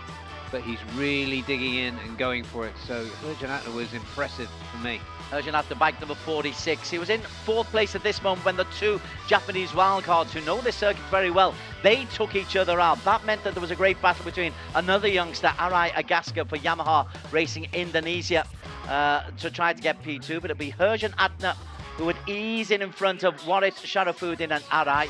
Up at the front, miles clear, was bike number 212. Kiandra Ramadeepa, so far ahead that we only belatedly came to him on the finishing line. We come to him coming. There he is. There he goes over the start-finish line. And the battle for P2 won by Astra Honda Racing's Herjan Atner Firdaus ahead of Arai Agaska. So celebrations for Astra Honda once again. And this kid, keep an eye out for him. There he is. Rather severe haircut overnight. That's a proper haircut, Des. That is. That's a number 1 all over. Well, you've got to be skinny to get away with that, don't you? No comment. I couldn't possibly try. Yeah, it was absolutely brilliant for him. Oh my word. Look who's there. Fujiwara. Terrific. There's a legend of the Asian Road Racing Championships of old. Exciting talent in the Supersport 600. Yeah, World Supersport champion as well, Fujiwara. Wonderful presence to see him back in the paddock. There is this demanding circuit of Motegi. 14 turns. 8 right, 2 left. Long run into the line. Daniel's waiting for us on the grid, so let's go down to him. Down here in the pit, for the AP 250 race for the final time this weekend here in Motegi, and the wind is actually really blowing from the back here, so it's quite strong winds. Temperatures are quite cool, still a bit warm, but much cooler than what we had yesterday. We'll give an update on track temperatures later on, but let's talk to some interesting riders, namely Herjan Atner. So Herjan, yesterday was a brilliant ride from you. Even despite the rev cut, you managed to keep it to the front, finish on second, but Kiandra, your teammate, of course, winning it. Is there any team order or team plan that you guys have for this final race? Yes, yesterday Rama was a rocket, and today no, nothing team order or what. I just focus to cover the weakness of my bike, and then focus to get the good position here because yesterday I cannot give more than P2. Thank you. Thank you so much, Herjan. Good luck for this race. Herjan, of course, leads with 21 points now in the championship, so consistency is key. Now let's talk to the brilliant ZX25R rider, Aiki Yoshi. Aiki, unlucky you were yesterday, but we know that you've been performing pretty decently. How do you feel about this race now? Yeah, yesterday race 1 was unlucky, but no problem. Racing accident. So I will try to more pushing and do my best. And yeah. Thank you so much, Aiki. Good luck. And now, while we still have a little bit of time, we're going to make our way to row 2 and talk to Sharfuddin Azman real quick. So, Damok, yesterday it was an interesting fight. It wasn't easy with the Japanese riders are fast, but the Astra Honda bikes especially were up at the front. How do you feel about today's race? Yeah, for me, I just keep calm and just enjoy the race because I know that I have not too fast bike, so I'm just trying my best to get the podium. Thank you so much, Damok. Back to you, Desenberry. Thank you very much, Daniel. Yeah, it is cooling down a little bit, and the wind is increasing. It's relatively open here. There are some mountains, but we're in a little gully, so the wind could become a factor. Yeah, but overall you wouldn't complain about these conditions. Absolutely not. As we have a look on the start of the grid, this is Kanda Ramadeepa. Close shave haircut, no close shave yesterday. He did really, really well. What was it he was described as? He was, yeah, Herjan called him Ram was a rocket. Absolutely, we'll The take Ram that. the rocket, yeah. That's going to stick. Van Heikel, right, he's a little bit further down, Fan. Yeah, DNF for him yesterday. Here's Arai Agaska, who finished on the podium. Fan P9. Yeah, Cal Vietnam, got to mention that. Cal Vietnam, we saw in the highlights, he was involved in an incident in which he got a knock to his left wrist, and that means that he can't race today. So the Vietnamese #1 racer is out. These are one of the wild cards, sorry, this is Ryuhi Yoko, one of the wild cards, who was in contention for a podium place himself yesterday. Yeah, he was. Yoko went really well yesterday, ended up in P7. About Cal Vietnam, I saw you were edging to get something in there. Yeah, I was just going to say, it's a nasty sprain. It's on his right wrist. Right so, wrist, so with that restriction, you need the throttle, you need the brakes. So there was no chance of him racing safely today at all. But he leaves a pretty decent Vietnamese rider on the grid that we'll mention in a minute, Tong An Phu. Yeah, who had a reasonable result yesterday. We're suddenly seeing the Honda Vietnam team produce not only Cal Vietnam, who's been involved with us for a number of years, but others are coming through. And we haven't yet mentioned Yuta Date, who put himself amongst the leaders yesterday. He was determined to win, as he said, told Daniel on the grid yesterday, and he gave it a real good go until he crashed out. And no Fairozi Torkatula, who was fastest in qualification, but he was injured as well. He's an absentee, which rather made the way a little bit clearer for Kiandra Ramadeepa. So right then, let's look at the grid. So there is no Fairozi, despite him being fastest. #1 on the grid is Kiandra Ramadeepa, Rama the Rocket. Herjan Atna, his teammate from Astra Honda Racing in P2. Aoshi, we need a result from Aoshi. Japan needs a result from Aoshi in P3. They do. Warwick Tomnopakun, great result from him yesterday. He started P4, finished P4. Next to him, Sharifuddin Azman started P5, finished P5, and Yuta Date, who gave it a good shot and crashed out. Of course, Cal Vietnam would have been on that second row. Van Heikel moves up to P7 for Idemitsu Honda, alongside Arai Agaska, who had a very, very good P3 yesterday for Yamaha Racing Indonesia. Ryuji Yoko for Team Tech 2 and Mototech R4 and YSS. Easier to read than say in P9. Yeah, and leading row 4, another of the really good wild cards, Ryota Ogiwara for Sanwa Racing Team, Alfonsi de Guigan for SDG Hark Pro next to him, and Piawat Patumios for East NJT starts from P12. Row 5, as you mentioned, the Vietnamese, they've got Ton An Phu in P13, Honda Racing Vietnam, alongside Deandra Trihardika, the youngster from Indonesia on the second Kawasaki, Watcherin Timon from East NJT Racing. On row 6, another Vietnamese, Nguyen Hu Tri for Honda Racing Vietnam. Gao Tze Ang for Team 141 Wonder Vacations starts 17th, and 18th, Kevin Kintol, who thinks he's found a little bit extra in warm-up today. Hope so. Idemitsu Honda Racing could use a top 10 finish here. Wang Jiadong for Victor Racing in P19 alongside the other Idemitsu Honda Racing India rider Mosin Paramban, and Shun Cheng Jiang from TY Antara's privateer racing team. And the grid rounded off by Long Nan Tzu for Victor Racing Team. He starts from 22nd. Intensive today, they look on. Are we going to see another Kiandra masterclass? I suspect not. I suspect today will be a little bit tighter. See, Daniel asked about team orders. Cryptically. Well, we'll wait and see. Race 2 of the weekend, ARRC AP 250. We are a go, and it's a strong start from Ramadeepa. He's got away to a nice, steady start. He's taken Erjan Adna Ferdaus with him, and also a good start from Warit Tong Napokan, who had a good finish himself yesterday. So East Racing are improving as their season goes along. Up into P3 are East. Yeah, it was a poor start for Aiki Yoshi from the third position on the front row. He's way down the order there. He just didn't get the power down out of that four-cylinder Kawasaki, unfortunately, so he's got some work to do. Van Heichel's up there as well. He was starting from P7, bike number 41, went out very, very early yesterday. Mitsubishi Honda looking for good things from Erfen. They've got a good track record of Bunchu Honda in getting young talent through to the next levels. Nice move through that turn 5 by Arai Gaska. Went past two bikes there. Great overtaking spot, that one. Astra Honda 1-2 at the moment. The Rocket leads the way from Erjan Adner, and Erjan decides he just wants to give his a teammate a little bit of a scare, undercuts him going through that corner. Rama just stood up a little bit. The Yamahas have made their way through. Arai Gaska starting from P8 on the grid. Made his way up now, P2 or 3. Yeah, he's done very well, Arai Gaska. He's so quick on the circuit. Can only imagine that during qualification he must have had a problem.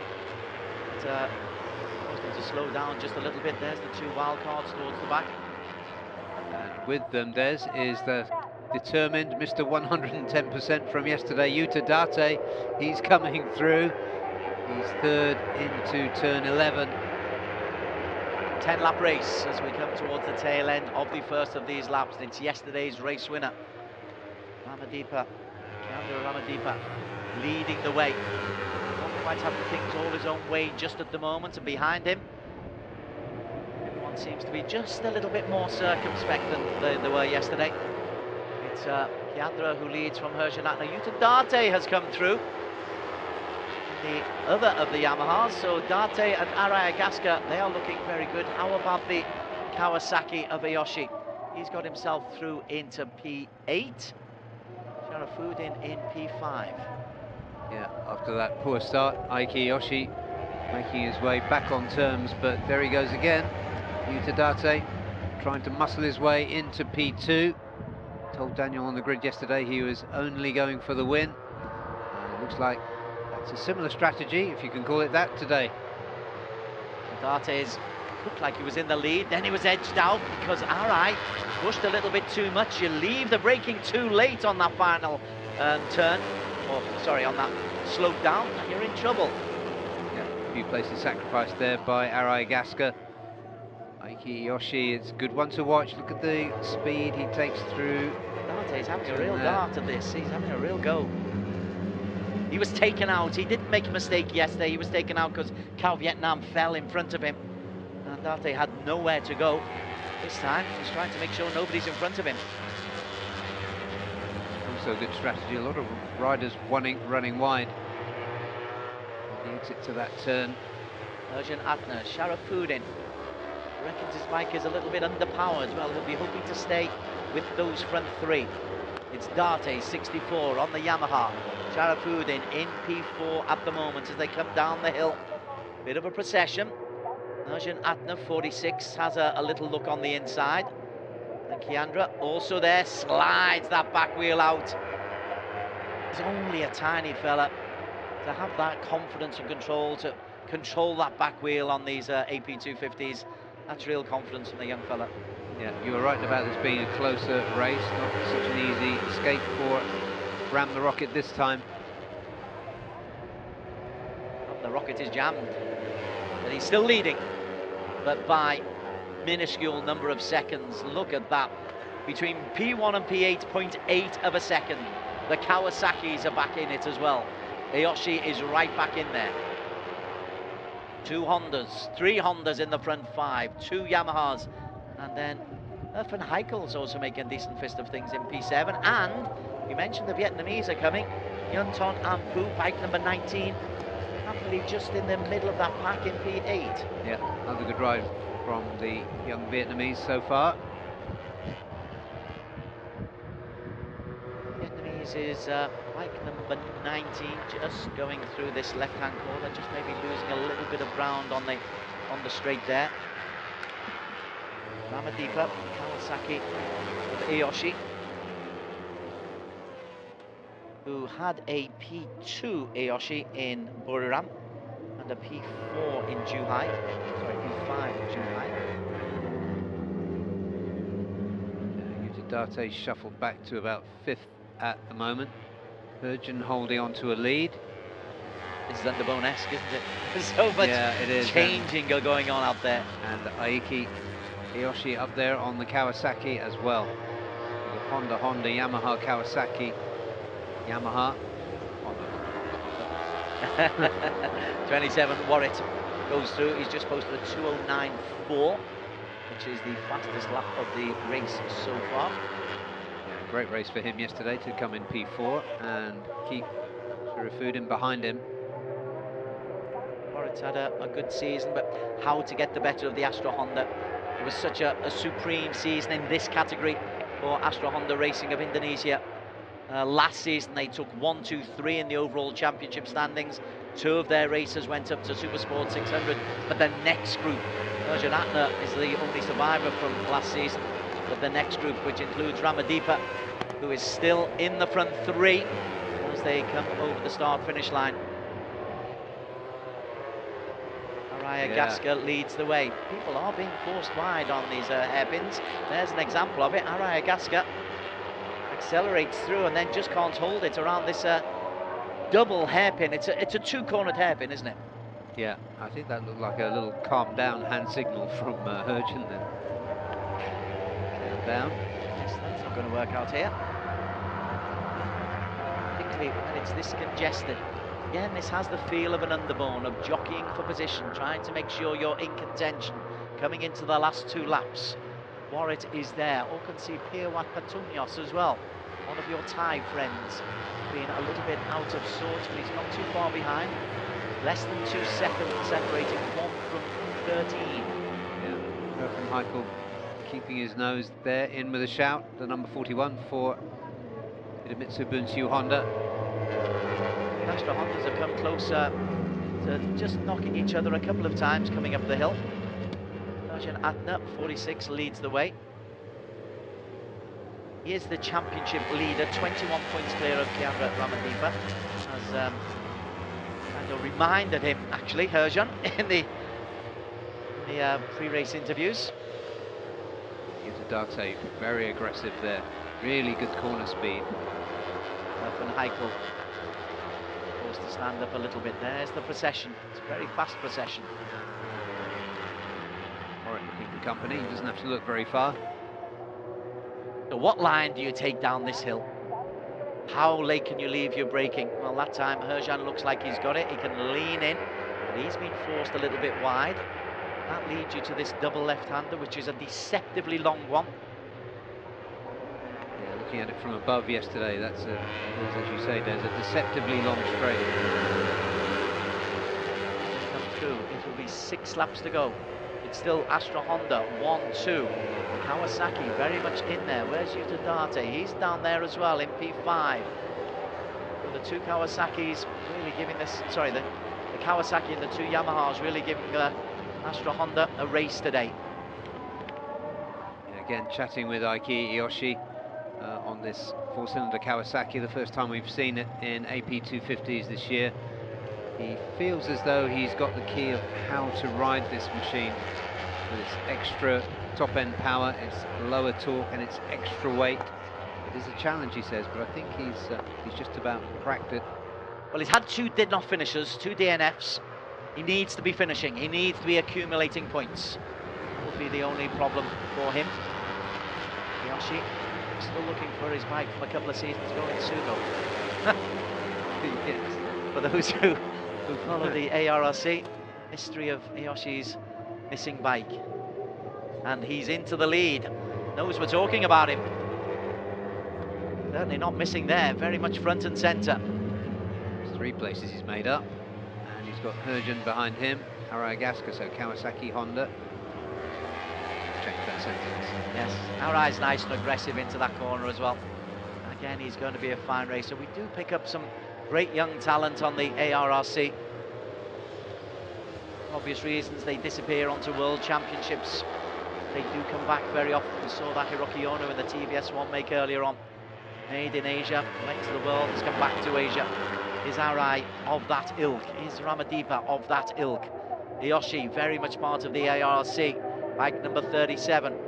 Leaves the braking late, but even better is Herjun Atner. And Herjun has got that braking down the hill to a T, if the last 2 laps are anything to go by.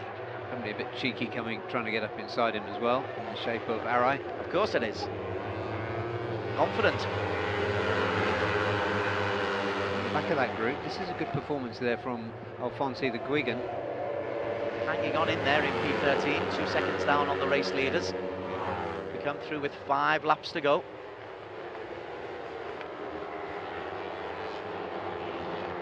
Hardika comes through in P15 in front of our commentary position, a little bit off the pace, a long way off the pace, but we've got 13, 12 within 2 seconds of each other.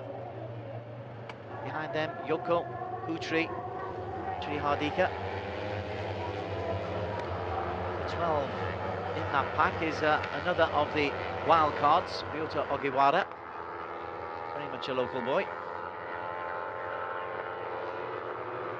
Date. 3 laps we got to go.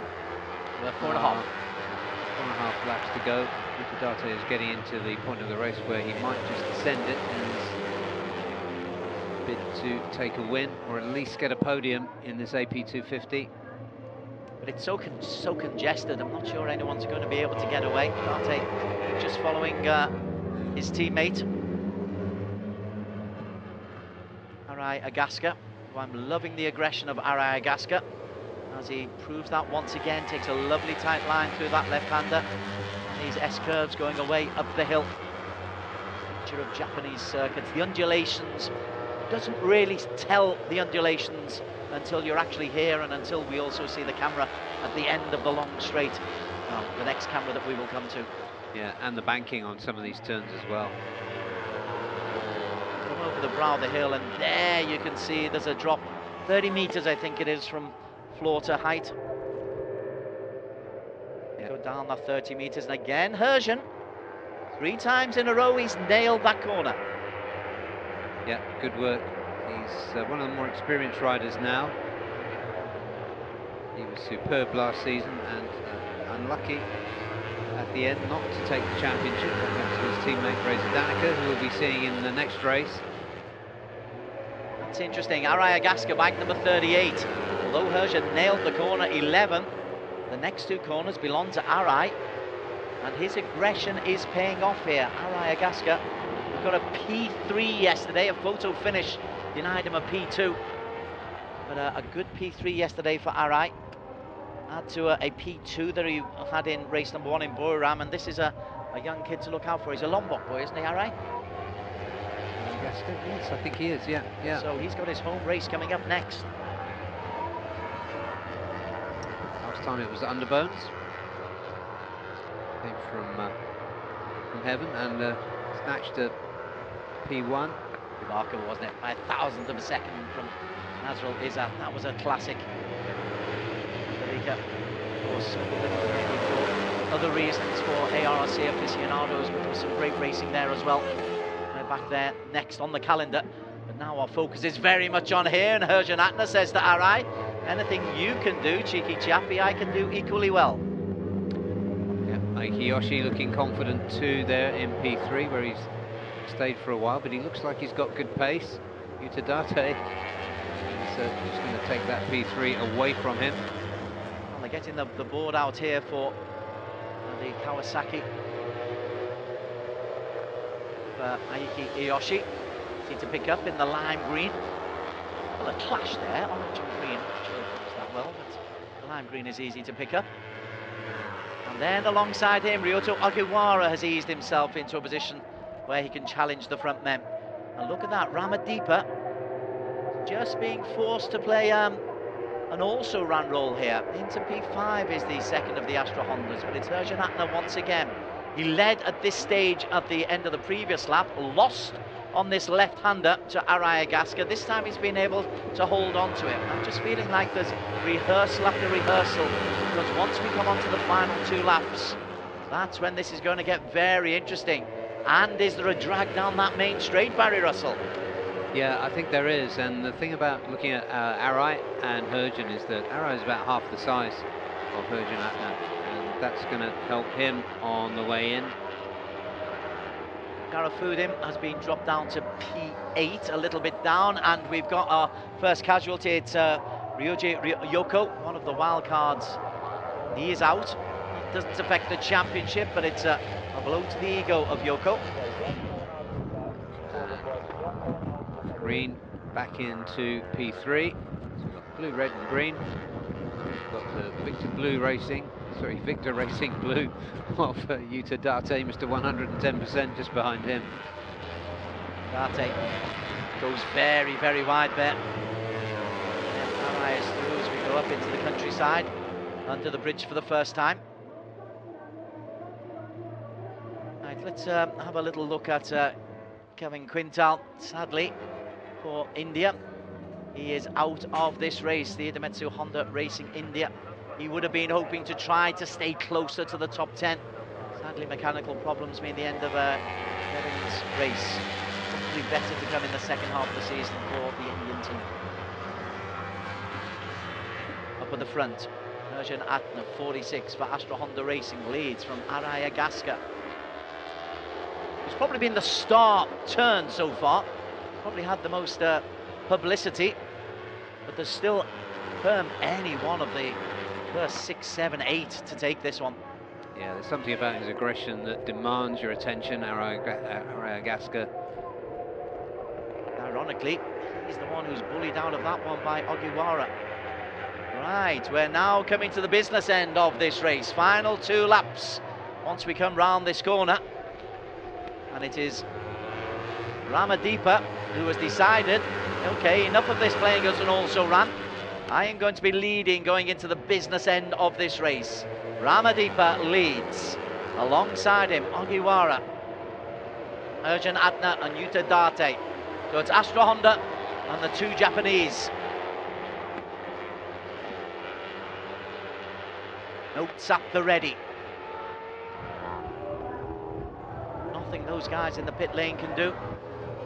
All they can do is hope that the riders have been really taking note. The best route to take down the hill and into the right-hand corner. Yeah, Perjan's been getting the best of it. He's currently in P3. I think that's not a bad position for him to be occupying at the moment. Although he has got the exciting Araya Gaska behind him, and he's got the very quick Aiki Yoshi behind him.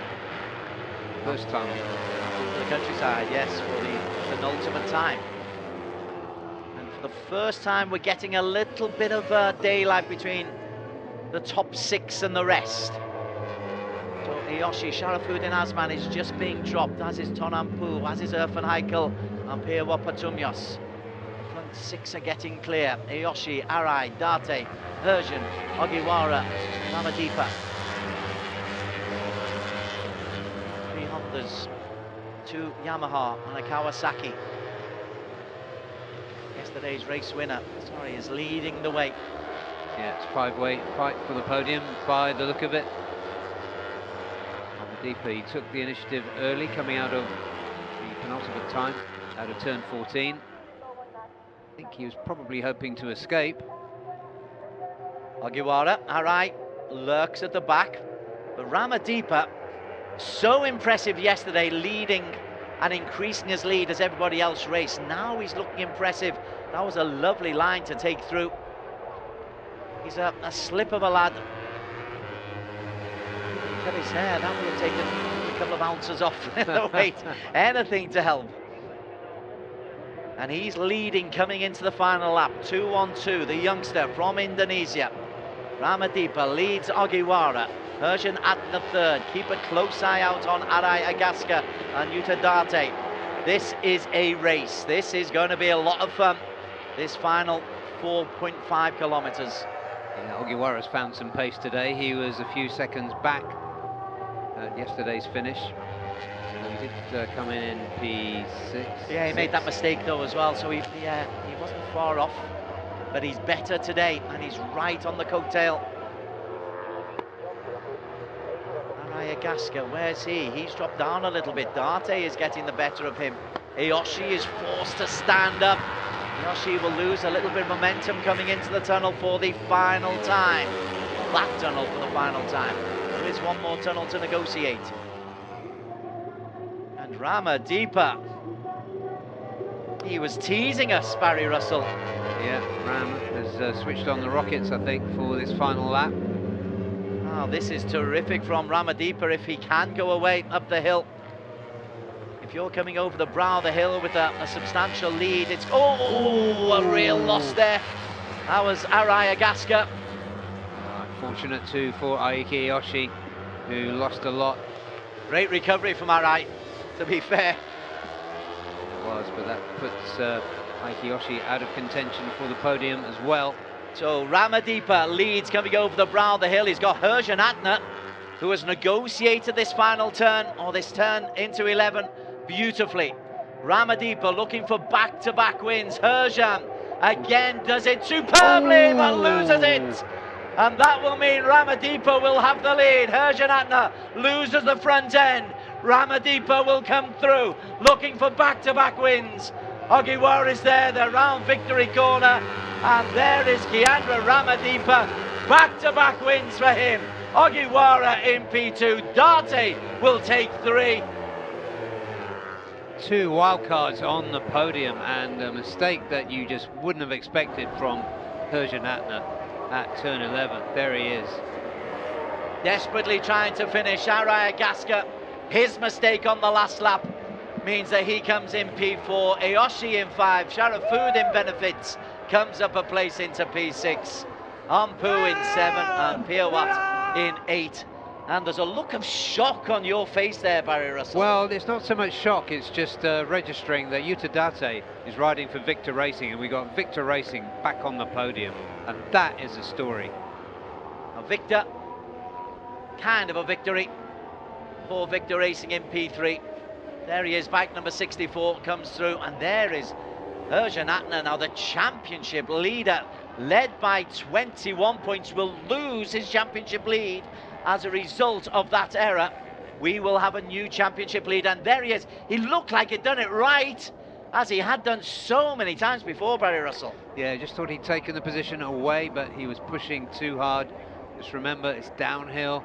The balance is just so fine between braking and crashing. So we got the results here.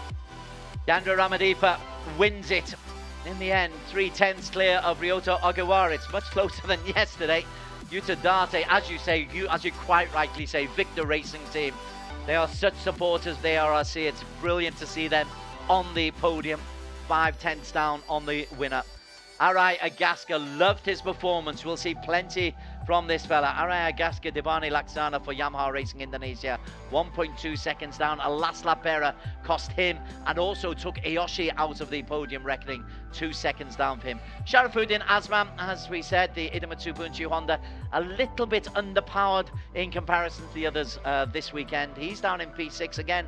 Useful points. Accumulate the points. It will help. Ton Ampu for Honda Racing Vietnam in P7, which I believe is his best result of the season. And Pewa Patumyas as well gets another P8, same position as he got yesterday. Warid Tong Nopakun, East NJT Racing, they are becoming competitive week after week, round after round, improving. Irfan Heikel, a top 10 finish for Irfan, and improvements on yesterday's did not finish. Hu Tri for Honda Racing Vietnam in P11. Deandra Trihardika in the points on the second Kawasaki, all experience for him.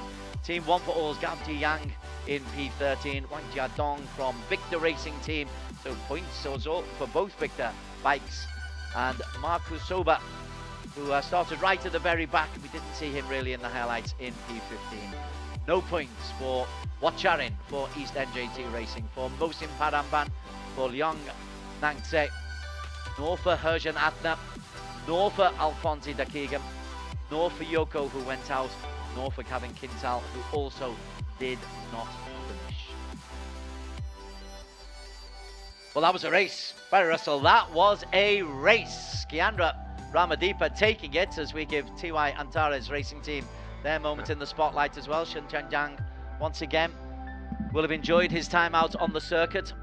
But this circuit has given us some terrific races already this weekend. Still 2 to come. Absolutely fantastic, and 2 Japanese wildcards on the podium. Brilliant stuff from Ogiwara, who improved massively from yesterday. Utadate was fast again. He just got thoroughly well hugged as he went past the pit box for Victor Racing. And there he is.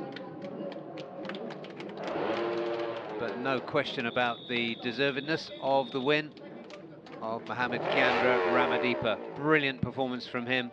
And his timing was good. He didn't run away like he did yesterday. He just waited, pulled the pin on the penultimate lap, and put himself out of reach of the rest of the field. Ramadeepa will be the new championship leader. Yeah, it was a nice touch. He went across to congratulate Ogiwara and Date.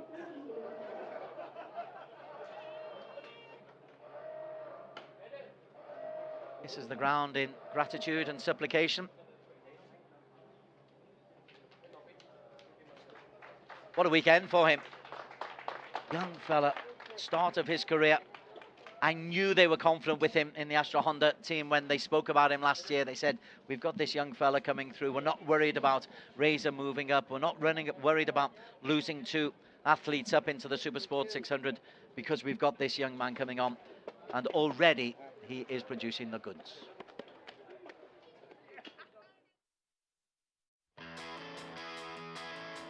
Fabulous race 2 on the AP 250cc at Motegi. Bike number 222. Kiandra Ramadeepa ran away with victory yesterday. That wasn't to be the case today. He was under pressure from Herjan Atna and a host of other racers throughout this 10-lap race. There he is in bike 212, down in 5th place as the Yamahas of Date for Victor Racing and Araya Gasca. They made their chances. Yeah, there were new riders and more riders in contention this time out. As you were saying earlier, Des, about the challenges of learning this track. They've been learning and they've been getting faster, so this was a big group we were seeing at the midway point in the race. The Kawasaki of Iyoshi, who doesn't seem to have the best of luck in this season, the last couple of seasons actually. He's in the green livery. He was always in that little group of 5, and it was very, very congested. It was only in the last couple of laps, really, that a group of 6 pulled away. And bike number 12, Ogiwara, would make his way through as well, one of the wild cards. The other wild card, Yoko, was pushed out, but there is bike number 12, Ogiwara, making his first real move. What are we, 3 laps to go, coming down this hill, which would have such an important role to play on the last lap. It would, but Kiandra just got himself where he needed to be. This was where Kiandra stamped his authority. Herjan hadn't given up. And honestly, at this point, I was thinking that Herjan would wait, time it well, but watch Araya Gasca now, about now. Well, this little mistake here, isn't it? This is the Arai. He does brilliantly to hold on to that, but it prevents him from taking a podium, prevents Iyoshi as well. Now then, the next big moment is when bike number 46, Herjan Atna, coming down the hill. He'd done this so well on previous laps, timed it to perfection, and then just loses the front end, slides out of contention, slides out to the championship lead. Yeah, unfortunate for him, because he has matured a lot as a rider, but mistakes still happen. But this was a thoroughly deserved win by the 15-year-old Ram the Rocket. Ramadeepa comes through for back-to-back wins at Motegi. He will have fond memories of this circuit. and he will be the new championship leader. There is the man, Yute Date for Victor Racing Team. It's a privateer team. They often struggle to raise the funds, but they keep on coming, and it's marvellous to see them get some moment on the podium and give them some publicity. Yeah, a special moment for them. Agiwara as well, but this is a young man who I think can go a long, long way in this sport. Maturity yesterday leading from the front, here today in a congested pack, taking the victory. And the Astra Honda Racing Team will win the team award. And let's hear the Indonesia national anthem, Indonesia Raya.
That was heartily sung, that Indonesia Raya.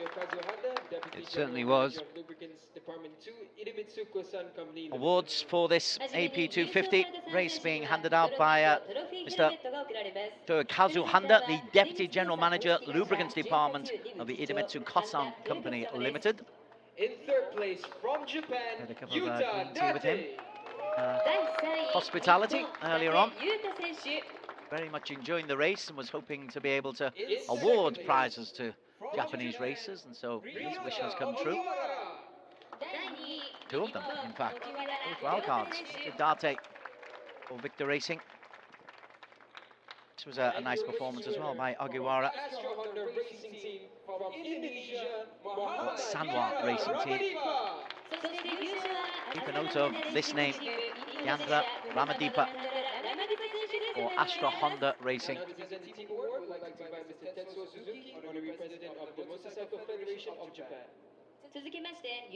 Presentation for the Best Team Award handed out by Mr. Tetsuo Suzuki, the Honorary President of the Motorcycle Federation of Japan. And the team award for the AP 250 Race 2 Astra Honda Racing Team.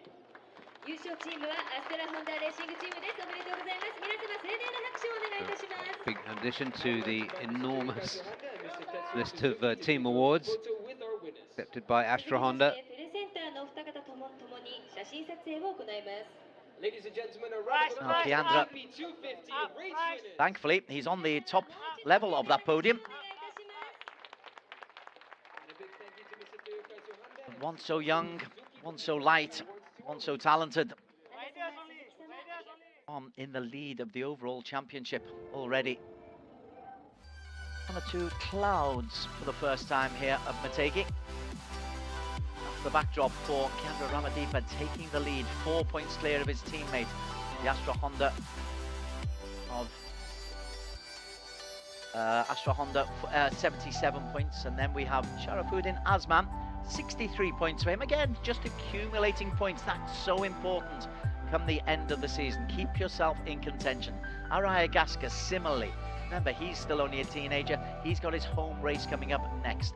Farozi Torkatola, he'll be disappointed. He couldn't race this weekend, although he was fast in qualification.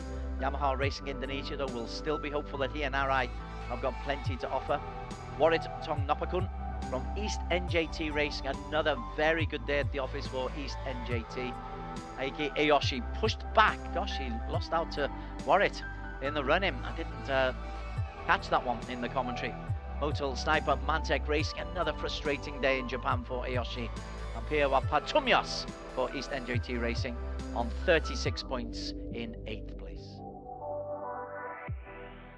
Right, I think we could go down to Daniel Bogas, who has got some post-race reaction to that fine victory by Kiandra Ramadi.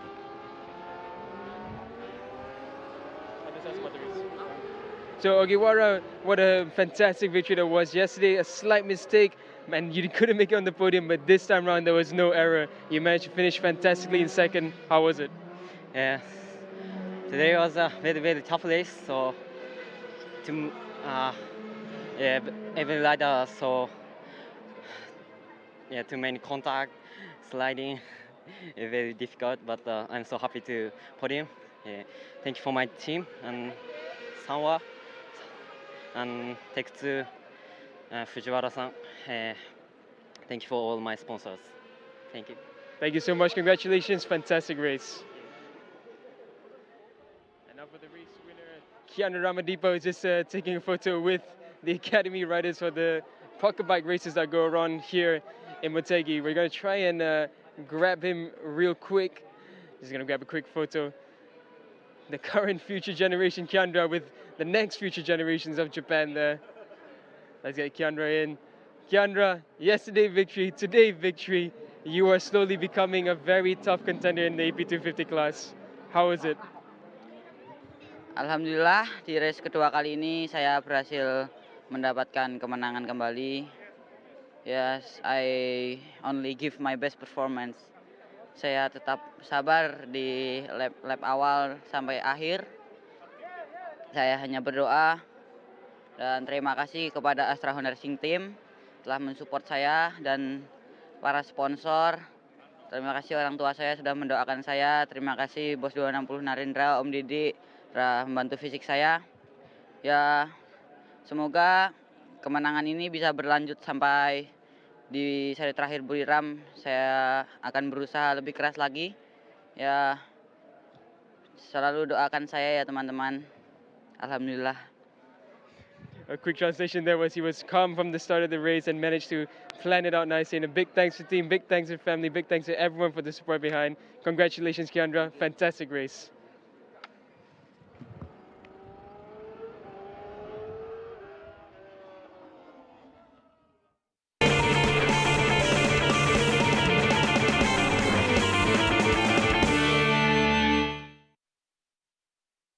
Idemitsu engine oils are precisely formulated for meticulously engineered Japanese car engines. We are committed to delivering optimal performance. We fulfill this commitment through 5 ultra-protective benefits known as Quintec Guard. They unleash the peak performance of treasured cars. Drive anywhere with confidence. Feel the excitement in your heart. The highest quality engine oils in the history of Idemitsu. Idemitsu IFG7. Flagship engine oil nano-tailored for high-precision engines. Enhanced performance in 7 ways with super protective septic guard technology, the accumulated wisdom of oil experts. Anti-power loss nanotech keeps your engine performing at its peak for extended periods in harsh conditions. Beat the heat. Idemitsu IFG7. Idemitsu IRG5.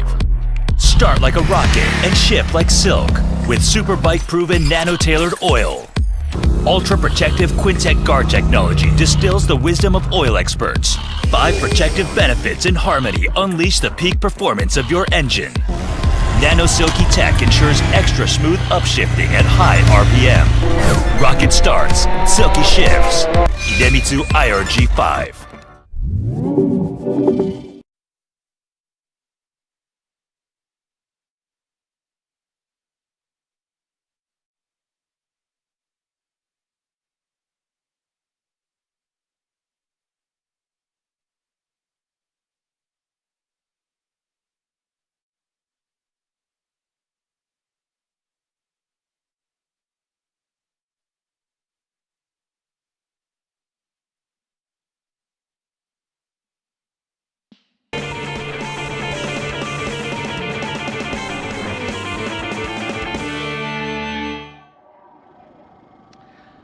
A very warm welcome back to the Idemitsu FIM Asia Road Racing Championships at the Mobility Resort in Motegi. We are in Japan, just a couple of hours to the north of Tokyo.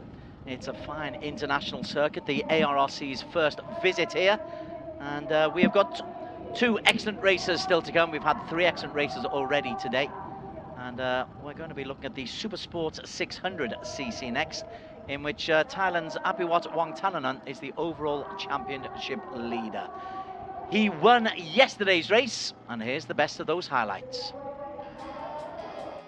The man in the blue was starting on the second row of the grid, Apiwat Wongthananon. But although he would go on to win this race, Barry Russell, there was plenty of action going on before then, before Apiwat was able to take the victory. Apiwat bike number 24. Yeah, there absolutely was. He had a lot of work to do before he could get up. He had to put Azroy behind him, Helmi behind him, Adananta behind him. But eventually, and crashing out there. That was Tanat went out very early on. But there was one of the mistakes. Kengo Nagao, he got such a lot of publicity beforehand, largely from the likes of us, I think. We were really, really impressed with Kengo Nagao. But at one stage, it looked like Kengo was really going to prove it. But then Apiwat produced what you have described as the best race of the season for him. Well, I think it's one of his best performances over the years, because he had to dig really deep. Kengo Nagao is a terrific rider, and really thought he had this in the bag. But Apiwat, that spirit that we know for ARRC watchers over the last, perhaps 10 years, have become familiar with his spirit. Behind them, the Idemitsu Bunshu Honda of Helmi Asman and Azroy Hakim weren't able to build on the pace of Azroy Hakim, who was first on the grid and is fastest. We come into the final two laps, and you're quite right. It looks like Kengo has got too big a lead there to lose for Apiwat, but Apiwat would haul that in over the final 4.8 kilometers. Yeah, going through in P3, which he would hold, was Adananta Putra, another really good ride for him. And here goes Apiwat. And there goes the Ken rider. So we thought that was Nago really sorting it out, but then it came down to a wonderful move on the last long straight. And Apiwat just bullies his way in, gets the turn into turn 11 absolutely perfectly. And it was the Japanese who was left in his wake. Yeah, it wasn't done, but Apiwat had the exit, he had the line. And by the time they exited turn 4, he was just a little bit out of reach. They couldn't get the draft. It was another win for Apiwat.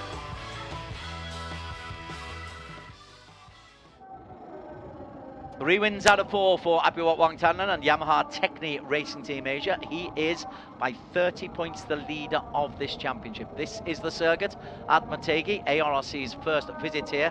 It's very twisty in the early stages, and then you come down to that dramatic finale. Let's go down to the grid though, where Daniel Bogas, a hard-working, intrepid pit reporter, is going to get us some pre-race thoughts.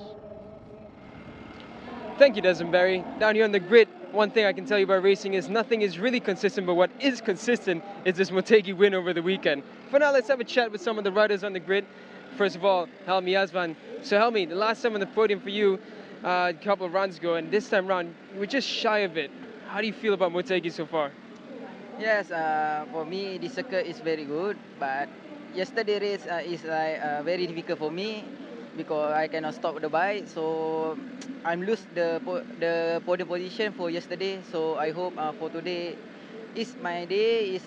Today is another day also. So I hope I can fighting with the first position, and I will try to improve for my race pace also. Thank you so much, Helmi. Good luck for this race. And now we're just going to swing over. I'm just going to climb over the front tire of Helmi Asman's bike. I'm going to head to P4 in the grid. A very strong podium finish for Adananta Putra. I'm going to jump on this side, and we're going to talk about Adananta. So, Adananta, yesterday, fantastic finish from you. You're looking really good on this super sports bike. How do you find Motegi so far? Yes, actually, I like also this circuit. Yes, but yesterday in race 1, I had a bad start. So on the beginning, I was going to the back of the group, and then I tried to push and then overtake one by one, and then I can finish in the top 3. But today, I hope I can do a better start and then stay on the front from the beginning until finish. Yes. Thank you so much. Good luck for this race. And now we're going to get one more with race winner Apiwat. Well, he just gets a last team talk. So, Apiwat, you've managed to extend the championship lead now to 30 points. Fantastic ride yesterday. What is the plan for today's race? Yeah, today is I try to do the best, but in the keep in the point and get the podium. Thank you so much. Good luck for this race. Back to you, Desenberry. And you wouldn't bet against him, really, would you? Apiwat, he wants to go back to back. But interesting that I got from that was a good start is required. And if the good start can come from Adelanto Putra, you were impressed with him yesterday. Yeah, I was. I've been impressed with him all season. He had his rookie season in Supersport last year, and he's progressing, I think, pretty much on the schedule that it would have been set for him by Astra Honda. Azroy had a disappointing race from pole yesterday. There is a story there. If I have time later, I'll share it. There is Kengo Nagao, who's been grabbing so much attention. Team Ken with the spectacles. I didn't know he wore them under the helmet, actually. I knew he wore them, but I didn't know he wore them under the helmet. He was entertaining people in pit lane as I was walking around, so a bit of a character too. Helmi Asman on P3. As you say, the Idemitsu Bunchu Honda is there. Okay, your Azroy Hakim insight, please. Yeah, so I spoke to him in pit lane, and he said the problem that he had was that he was underweight because of his own weight. So they added weight to the bike, and that unbalanced the bike, and he had trouble handling it. And so his strategy, brilliant strategy, absolute stroke of genius, is that he had a massive dinner last night. Well, let's see how effective that is. So often get the guys wanting to shed the pounds. You see them running the tracks and trying to get a few pounds off, but no. Azroy Hakim, something very, very different. This is the Supersport 600cc. It's race number 6 of 12 of the season. This will be the midpoint of the Asian Road Racing Championship season. And it's bubbling up very, very nicely. 30 points the difference between Apiwat and Adelanta. So Adelanta needs, I think, a good result here. Helmi Asman needs a good result. So Apiwat is the man to beat. Nice lead in the championship. Azroy Hakim Anwar, Idemitsu Bunchu Honda Racing Team is on pole position. Him and his extra bowl of rice. Kengo Nagao with the spectacles for Team Kenkem is in P2. The experienced Kengo Nagao. Helmi Asman, Idemitsu Bunchu Honda as well.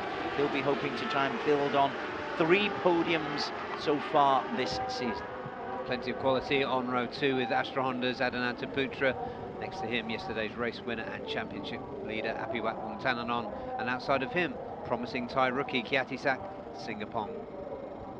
Veda Ega Pratama, who stepped up from Supersports from AP 250 to Supersports. He is in P7 for Astra Honda Racing. Tanat Leongpleo for Honda Racing Thailand. Haven't seen the best of him as yet. Nor have we seen the best of Reza Danica Arons, last season's AP 250 champion, stepping up to the 600s. He's in P9. And 3 Yamahas on row 4. First one, Wayu Nugroho for Yamaha Racing Indonesia. McKinley Carl Paz for Yamaha Techni Racing Team, Filipino rider. And the Japanese stand-in for Yamaha Racing Indonesia, Ray Matsuoka. Shinya Mikami from Terra Promote Racing, a local private organisation. They are on P13.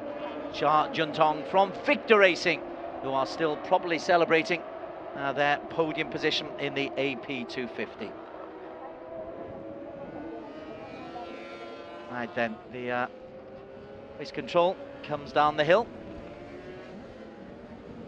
as the riders make their way onto the start grid. Apiwat starts from P5. The blue Yamaha Techni Racing Team ASEAN engineers are there, hoping that he can do the business. It's a substantial lead, 30 points, 5 races into the season. And one of those 5 races was abandoned, no points awarded. So who's been really, really strong. Right then, the flags, green and red, tell us that we are ready to go.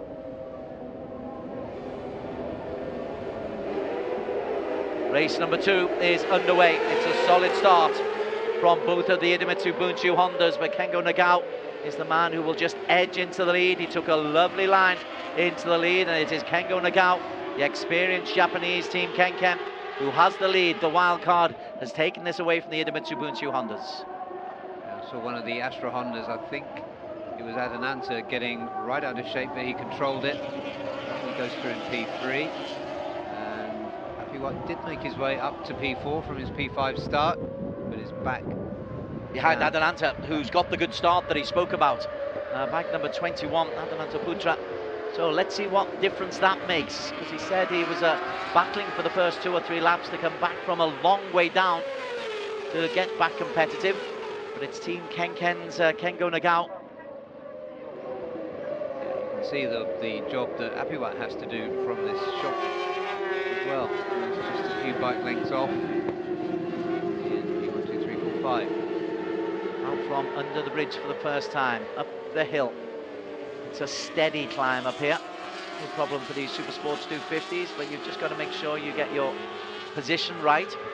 Coming into the corners, that shows you just a little bit of the elevation that they've got to do, Team Kenken, as they come around this tighter hairpin at the far end, top of the brow of the hill, and then you look down towards a fearsome 90-degree right corner at the bottom of this hill. Yeah, so the wildcard Yamaha leading 3 Hondas. That's great from Kenken. It's also pretty solid as well from the Idemitsu Bunchu Hondas. That extra helping of rice seems to have helped so far. Maybe it was 2 helpings of rice, maybe. I think it could have been. I mean, there's nothing of it. So going through 1, 2, 3, Nagao from Azri Hakim, who was on pole position from Helmi Asman, Adananta and Apiwat, Veda Ega, he's made a steady start as well. Kyatasuk is there. The front 3 are just beginning to pull away. Apiwat won't be concerned yet, nor will Adananta Putra, but it is quite a pace being set by Kengo Nagao. Yeah, that's it. He looks comfortable at the front, as he did yesterday. Behind them, Apiwat is pulling away from Veda Ega and Kyatasuk. Reza Danica. Reza must be so frustrated not to be at the front. He's so used to winning races. 250 champion, but now one of the also-rans in the Supersport 600. Apiwat will be looking at this from P5 and seeing the gap opening up. Helmi just nudged his teammate out of the way to go second to see what he can do about it. Now Apiwat's having a look at Adananta Putra. I mentioned McKinley Kyle Paz. He's just leading that 3rd group of racers in the Yamaha Technique Racing ASEAN, the former Underbone champion from the Philippines. He's finding this step up to the big bikes physically demanding. Apiwat Wantananam still in 5th place, but now Kengo Nagao establishing a very healthy lead here as the 2 Idemitsu Bunchu Hondas get that wrong, and that's a scary moment there for Azri Hakim. You'd expect to see these 2, knowing them as well as we do, helping each other, not hindering. Azri seems to be in the way of Adananta Putra now. So Helmi goes through in P2. The gap between 1 and 2 is just over a second. That is a very healthy lead 2 laps in for Kengo Nagao. It doesn't look like he's coming back towards the group. It looks like he's going away. Got these long straight hairpin, long straight hairpin, long straight before you go under the bridge and out into the country. It's the second of these double cornered hairpins, which I'm advised are very technically difficult to do, but Kengo Nagao having no problem there. He's had a little more practice than the others, but look at the quality that we got in this field. It's a really good job. Adananta Putra moves a little bit wide there. That was a slight mistake from him. That allows Apiwat just to get a little sniff of 4th place. But you're right about the quality of the field. Wari Nagrohu, Rei Matsuoka, terrific racers. McKinley, Kalpaz, Reza Danica, Veda Eger. They barely get a mention. Kiatisak. Yeah, Kiatisak as well. Currently P6. Really promising start to his Supersport 600 career. And back there, Appy White is going to be looking at the distance from him back to up to Kengo. Was over 2 seconds last time around. A reminder though that Kengo Nagao is a wild card. He doesn't really interfere with the championship standings. He can take 25 points away, but he's not the rival for Apiwat Wangtananon to worry about. That's a lovely move. You've got to hold on tight. You've got to be brave down there. They were the two Idemitsu Hondas working together, but Nagao has increased his lead. These Hondas working hard together. Azroy Hakim has got himself back into P2 after that good work at the end of the straight. And he is 2. Helmi Asman is 3. Adelanto Putra for Astra Honda Racing 4. Apiwat in P5. Yeah, it's a 2-second gap now, Des. Kengo Nagao fastest lap with a 1:53.457. Fastest lap by some way. It's 5/10 faster.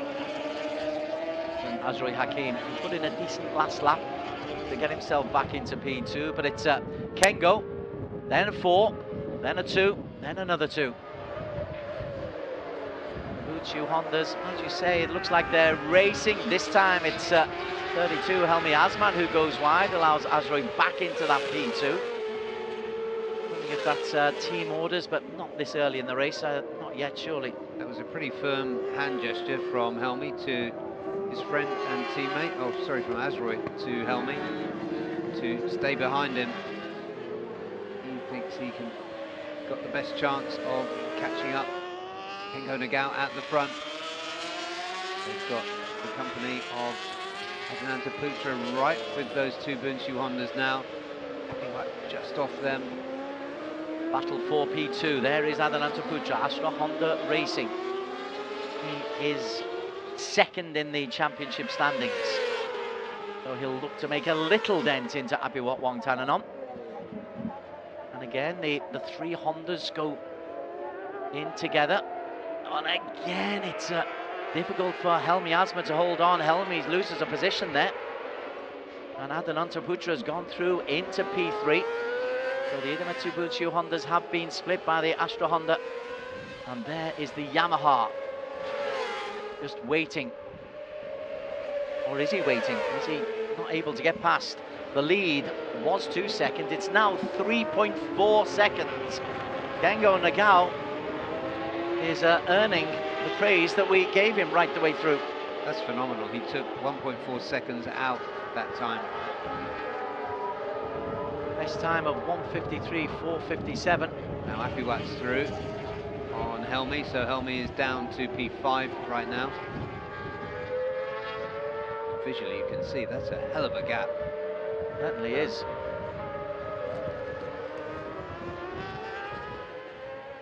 And Azroy Hakim Namwa is having difficulty holding off Adelanto Putra. It's far from a case of him catching up with Kengo Nagao. Look at that lead. That is just extended dramatically, and Adelanto Putra is indeed through on the inside. And Apiwat seems just to be tracking Adelanto. Adelanto was able to hold on to that move as well. Yeah, that was brilliantly done by Adelanto. Now into P2, he finished P3 yesterday. Smooth as silk from Adelanto. Now then, was he being held up by Azroy Hakim? And is he able to maybe try and close the gap? There's only 7 laps to go at the end of this one. Kengo Nagao is near the bottom of the hill as Adelanto leads the charge down from the top. But look at that, brave late braking. That is superbly done. Can he hold on to it? He can. Azroy Hakim is back into P2. Then he looks to hold it around the left-hander, round victory corner. That's wonderfully done from Azroy Hakim, but very frustrating for Adelanto Putra. Apiwat running about half a second off the pace he was running yesterday in these cooler conditions. 154, mid 154s but everybody. 1:53.8 for Kengo. He's a full second clear. Okay, so Daniel is in the Bunsu Honda pit, I believe.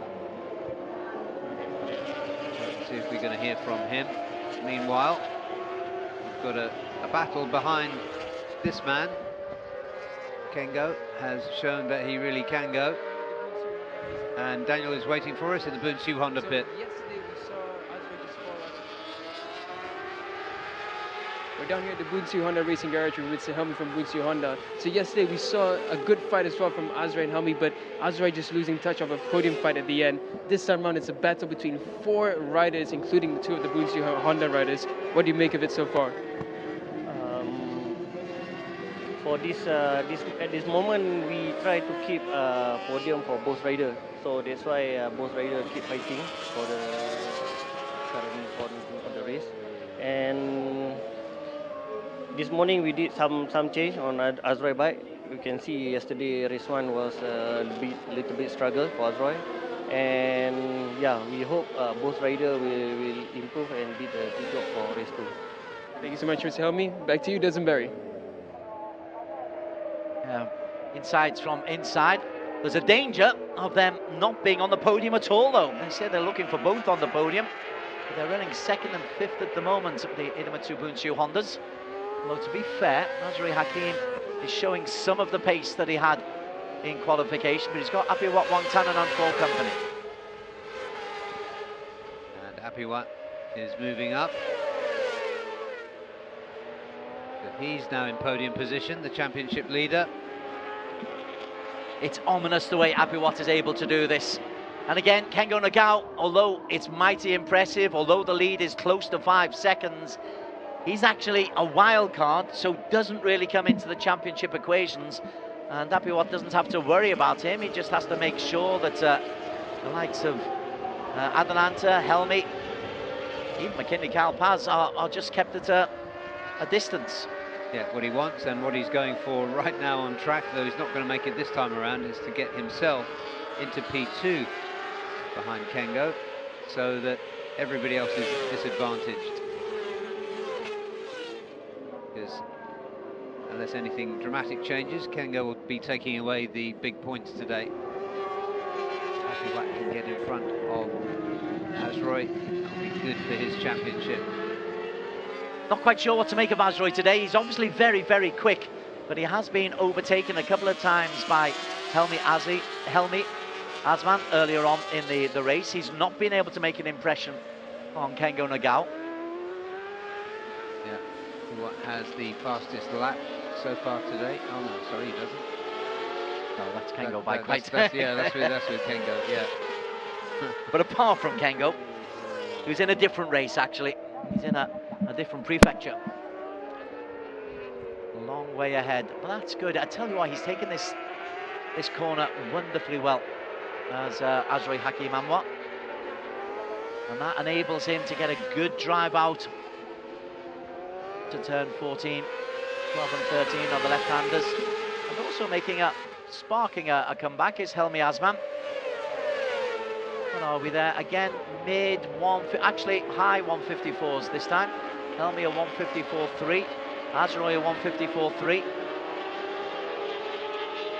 Kengo Nagao still holds that 5-second lead and seems to be racing within himself at the moment. Starting to feel inevitable that Apiwat is going to push himself into P2. As you said, Des, it's difficult to read the performance of Azrai. Not quite the metronomic consistency that we're used to seeing from the Malaysian. We're holding up Apiwat Wangtanan at the moment, and Adelanto Putra. Wow was in 3rd place. Once again, they go out into the countryside. But just beyond midpoint of that race. Really is impressive from Kengo Nagao. Yeah, he's 2 corners ahead at this point in the circuit. Apiwat having another look. He'll take his time. Could be a rehearsal. Can I do in here? Can I do in there?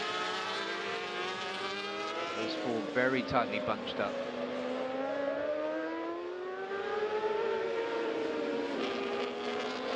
In the the stock 600 category in the All Japan Series is Nagao. He won here last week, a couple of weeks ago, in that series. Yeah, he was attracting a lot of attention in pit lane. He's an entertaining character. He's very much an extrovert. But, he's full of confidence. Just off the back of these four, in sixth place therefore is Kiatisak. You're right, he's not far off Kiatisak. He might be able to get through. Ooh. No, it's is that McKinley Carl Paz. McKinley Carl Paz. A rotten weekend for him. It's been a tough season for him. He's been able to pick up points regularly, but not today. Been regularly 7th and 8th in this competition, but no points for him today.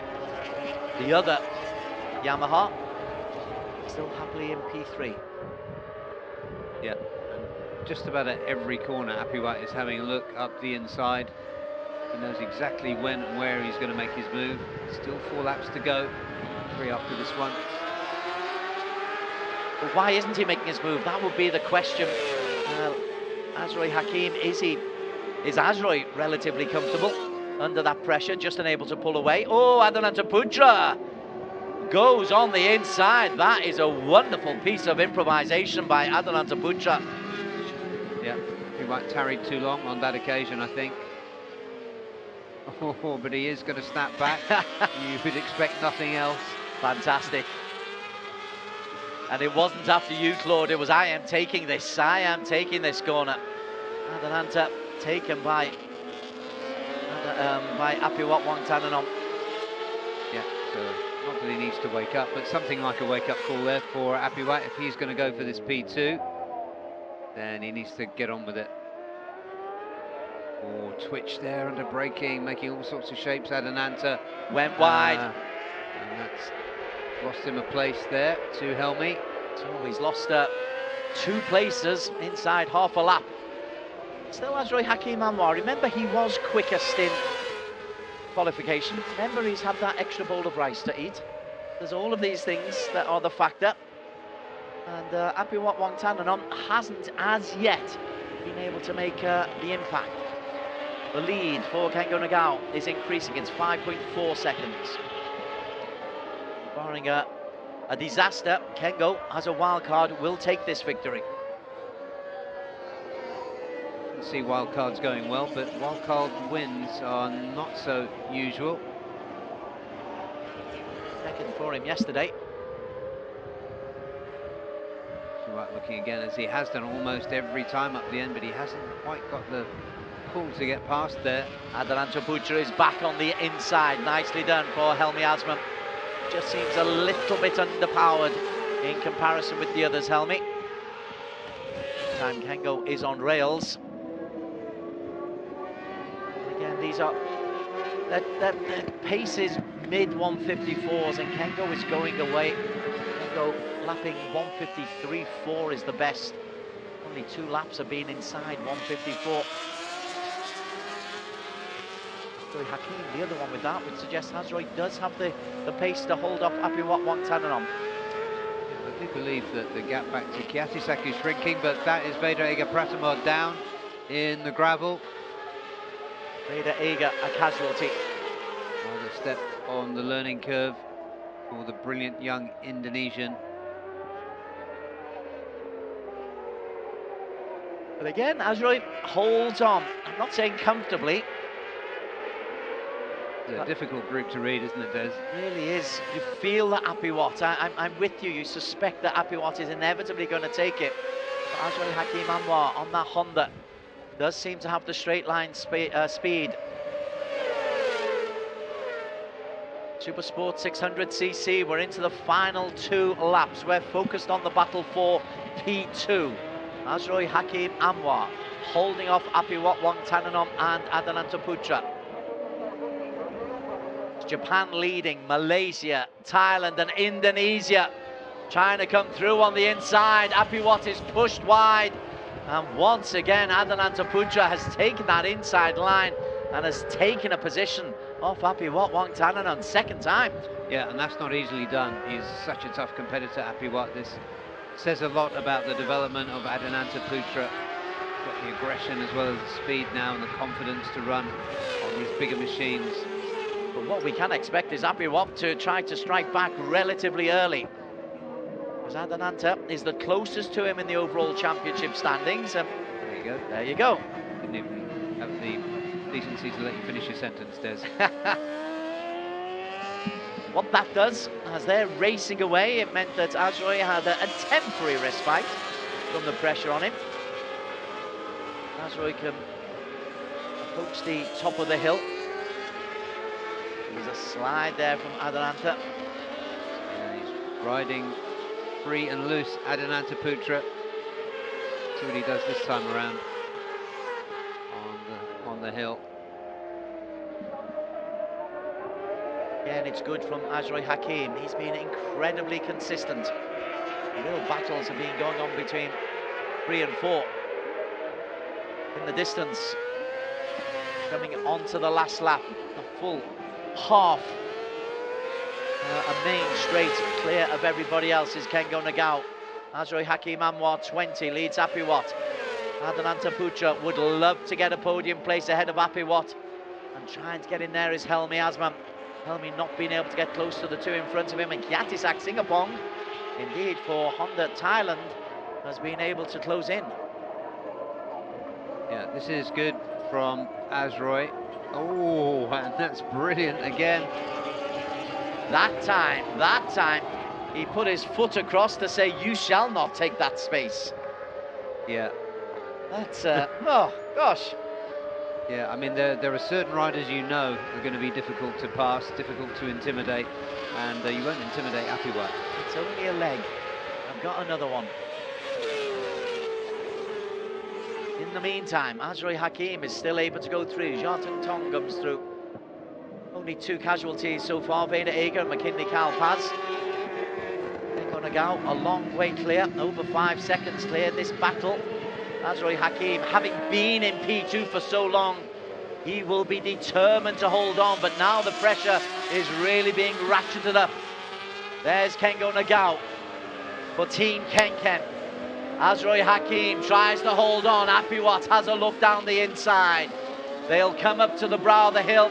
If there is to be a move, it's got to be now. Apiwat, is he close enough? Adananta Putra is right behind him. There's a different line. They're trying to get a drag from him. Apiwat goes on the inside and takes the space away from Azroy Hakim. Apiwat Wangtananon has timed it until the last possible moment. Now he's got to go round victory corner. Kengo Nagao will take the victory, but Apiwat Wangtananon will come through into. Nagao takes it. Apiwat on the final lap, ahead of Azroy, ahead of Adananta, ahead of Helmi Asman. What a brilliant race from Apiwat Wangtananon. Absolutely brilliantly done. Azroy looked as though he was in control of that position, but never underestimate type on the Yamaha Techni Racing Team Asia, the Yamaha R6. That was absolutely brilliant. It was a brilliant win he took yesterday. He couldn't get close to the pace of Kengo Nagao today, but he beat the rest. Kengo Nagao won it by 4.8 seconds, slowing down. 4.48 seconds, slowing down. Team Ken. Can Ken do it? He can, you know. Ken's gone. I've been rehearsing that as well. Didn't quite work, but there you go. I heard you. Hey, they're meant to be neutral. Marshals, you're meant to be neutral. That is what a home win means for Kengo Nagao. He's won it in fine style. Victory by 4.48 seconds, slowing down, but Apiwat Wangtananon for Yamaha Techni Racing Team Asia timed it to perfection to steal P2 from Azroy Hakim Anwar from Idemitsu Bunchu Honda, who has the consolation of a P3 ahead of Adananta Putra, who was a 1/10 of a second down. Helmi Asman couldn't get close, having been in a race for a podium place, has to settle for 11 points. Kiatisak Singapong not far behind Helmi in P6. He picks up double digits as well. Tanat Longpiao, having crashed out yesterday, Honda Racing Thailand pick up P6 and P7. Reza Danica Ahrens, 8 points for him for Astra Honda Racing Team. Ray Matsuoka, Yamaha Racing Indonesia, and Wayne Nugroho. Again, learning curve for both of those racers, P9 and 10. Shinya Mikami, congratulations to him from Terra Promote Racing, the privateer wildcard from Japan. Sha-Jun Tong, again, getting quicker, Victor Racing Team. He's not competitive yet, but time on the track will make him so. Veda Ega Pratama didn't complete the race, will get no points. Same for Philippines, McKinley Kalpaz for the Yamaha Technique Racing Team. And as we'll soon see, Des, in championship terms, that was a perfect race for Apiwat. Because Azroy is a little off after the double DNF in round 1. Adananta was his closest rival, and he was pushed down to P4. The gap has gone up to 37 points, which we'll confirm officially in a moment as the wind again does pick up. It's getting just a little bit cooler, but it was a red-hot pace set by Kengo Nagao. And the local who knows this circuit well, he was a winner in the All Japan Series at Superstock 600. Now he is pointing to a healthy number of fans up at the top of the main grandstand, on the top of the old oval grandstand opposite the pits, who he's pointing to. They're the ones who are providing the applause. Yeah, looking forward to seeing his podium celebration. Like I said earlier, he's undoubtedly one of the more extrovert riders. Very fan-friendly during the pit walk. Really fun guy. Well, I'm wondering what Azroy Hakim Anwar will be saying about that. There's a handshake and a hug. Azroy, having worked so hard to stay in P2 and then losing it at the very, very last, must be incredibly disappointed. That extra weight didn't quite come to fruition.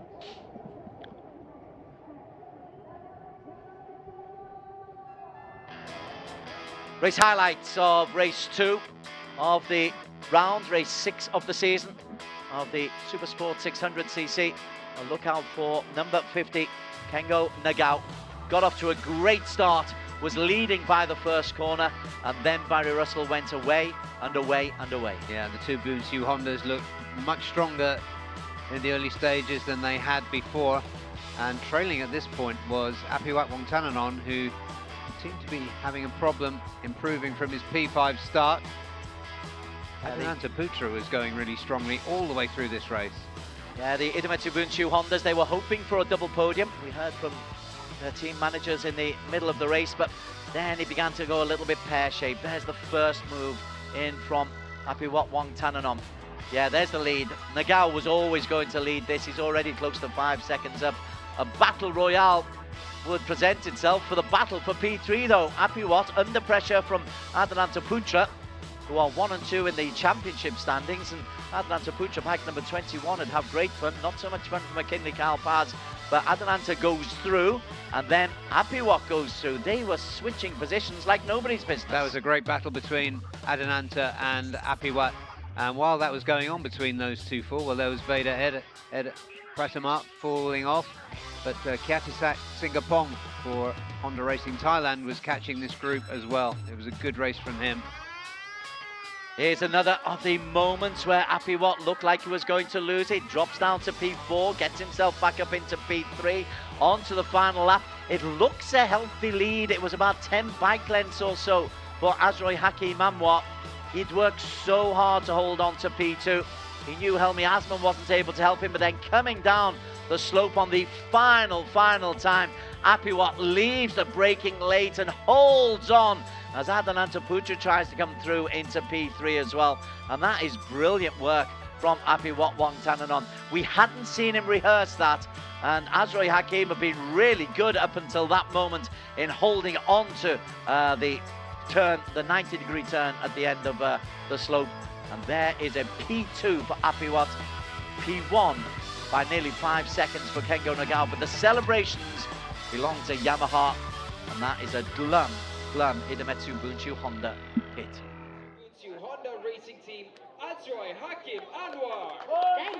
Yeah, there's a smile, but it's a forced smile for Azroy Hakim. Yes, yeah. I did my best, but P3 will have to do. 2 places better than yesterday, so that's it for him.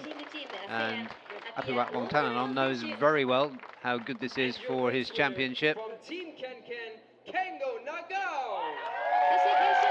Here is Kengo Nagao. The spectacles have been replaced by shades.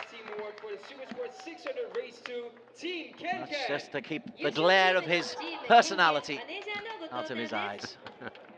And Team Ken, they will enjoy this as well. We've got the tradition now of them standing alongside the winner.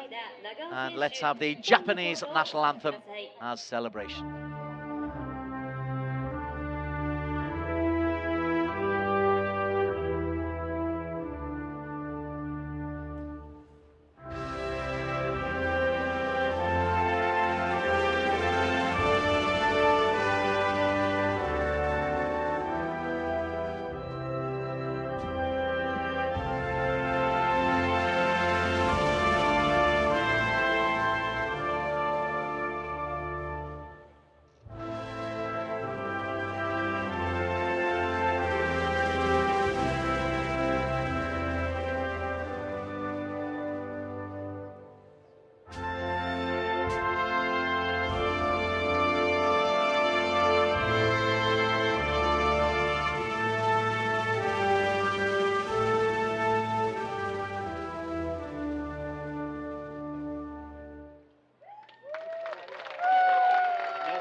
Very happy, Team Ken.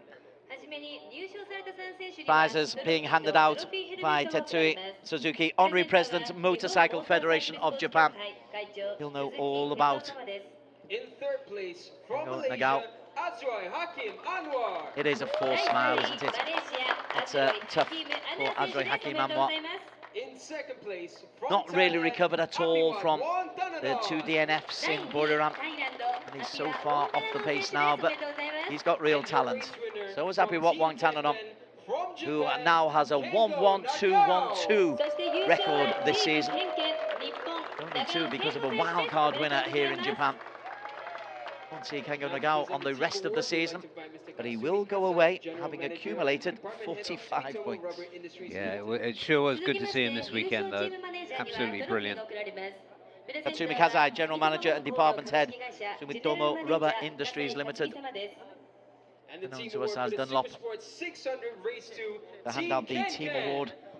The Team Ken. Ken can. Yeah, the team seems to be full of characters. I spent a bit of time there. Really good fun and getting the results. Confirmation of the results. P3, Azroy Hakim Anwar. Idemitsu Bunchu Honda. Yamatechni Racing's Apiwat Wongtananon, championship leader in P2. Kengo Nagao for Team Ken, taking the victory in Team 1.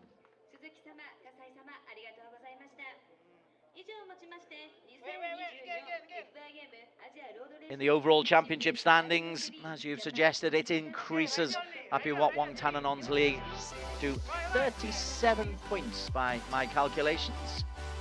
On 15, minus 78 is 37. Adelanta Putra, second place, 18 points clear of Helmi Asman, who had to settle for P5 here.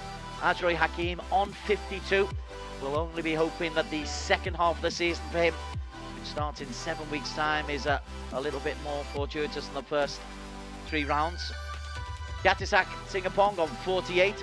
Reza Danica accumulated points right the way through for Astra Honda Racing on 46. Kengo Nagao, his season done and dusted with 45. Tadat Longplio, good to see him picking up points for Honda Racing Thailand on 44.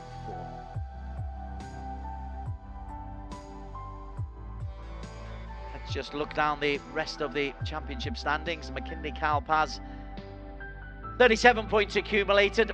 It's all a learning curve. We'll find out a little bit later what the mechanical problem was for him. Waino Grohu, Yamaha Racing Indonesia, and Ray Matsuoko Also picking up points lower down, Veda Ega Pratama. Again, the step up from 250 to 600s can be a difficult one. Xiaojun Tong once again gets good mileage under his belt for Victor Racing Team. And Shinya Mikami, good to see that the privateers are interested in the ARRC. Right then, let's go down to the race winners, and they're speaking to our reporter, Daniel Bogus. So Azrai, first of all, congratulations. It was a hard-fought podium. Just lost out second place at the end, thanks to Apiwat, but much better than yesterday. How was it out there? Yes, first I want to say thank you to my team, Syukur Alhamdulillah, after all the struggle from start of the Friday. So yesterday I had some problem with the bike because I had some underweight on the bike. So we put some weight on the race, so it's not possible to be fast yesterday. So now we found some solution to be better than yesterday. So yeah, on the race two, I try to follow Kengo, but it's not possible because he's very fast in the earlier race. But then after third or fourth lap, I try to start to getting some pace, but Helmi attacked me, so we fought very hard for the second place. And then Kengo very far, so I tried to break away from third place, but it was not possible too. So I'm happy for this third place after all the struggle. Yeah, we fought back next race. Thank you so much, Azrai. Big congratulations to you. And in second place, we have none other than Apiwat. Apiwat, on the grid, you told me your target was a podium because the championship is very much alive for you now. How do you feel about this race? Yeah, and today is race difficult in the start beginning, but yeah, in the temperature, circuit is very cool. But in the less deep in the than yesterday, but yeah, I try and follow in the front group.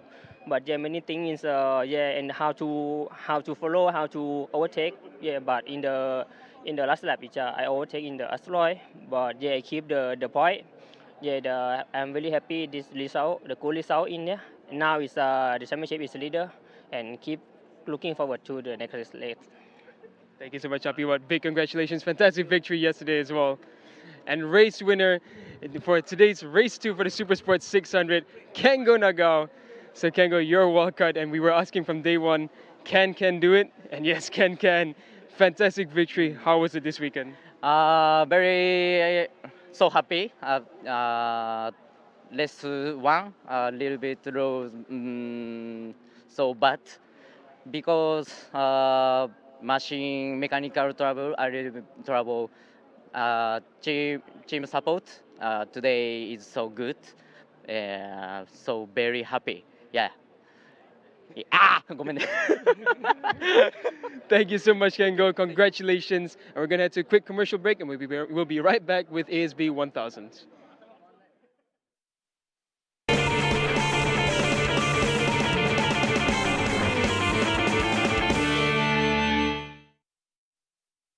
Idemitsu IRG5. Start like a rocket and ship like silk with super bike proven nano-tailored oil. Ultra protective Quintec guard technology distills the wisdom of oil experts. 5 protective benefits in harmony unleash the peak performance of your engine. Nano Silky Tech ensures extra smooth upshifting at high RPM. Rocket starts, silky shifts. Idemitsu IRG5.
A very warm welcome back to the Idemitsu FIM Asia Road Racing Championship, live from the mobility resort Motegi, just a little bit to the north of Tokyo, the capital of Japan. It's the first time the Asian Road Racing Championship has been here, and we've had a terrific welcome and some excellent races, and we come to the final race of this weekend. It is the big boys. It's the Asian Superbikes, the 1000cc. Let's have a look firstly at what happened in race 1 that took place yesterday. In race 1 yesterday, well, Sho Nishimura, bike number 12 for TKKR BMW Racing. He got off to a great start, and there was a fine duel between Sho and Hafiz Sharin. Yeah, meanwhile, there was a poor start from Yuki Kuni that would cost him a little bit later, as we shall see. Chip Nakarin having a really good time on that Honda Asia Dream Racing bike. But 41 and 92, look at this. There's an incident here. Chip Nakarin, bike number 41, cartwheels into the gravel, but there was oil left on the circuit by Yuki Kuni, whose bike was effectively written off for the day, and a red flag was called, and so we had to have an awful lot of oil mopped up. It meant that we had a 9-lap race number 2 once we started. To be fair, the guys at Motegi did superbly to get us underway. It was very similar. Hafiz and Sho Nishimura once again getting off to a great start. Hafiz, who'd had 1 or 2 problems in qualification, did do all right. Andy Farid had have a tough time, but the real battle would go on between Hafiz and Sho Nishimura, and it was one to really remember. Yeah, it really was. This race was nothing like we expected, because Chip Nakarin came back fast.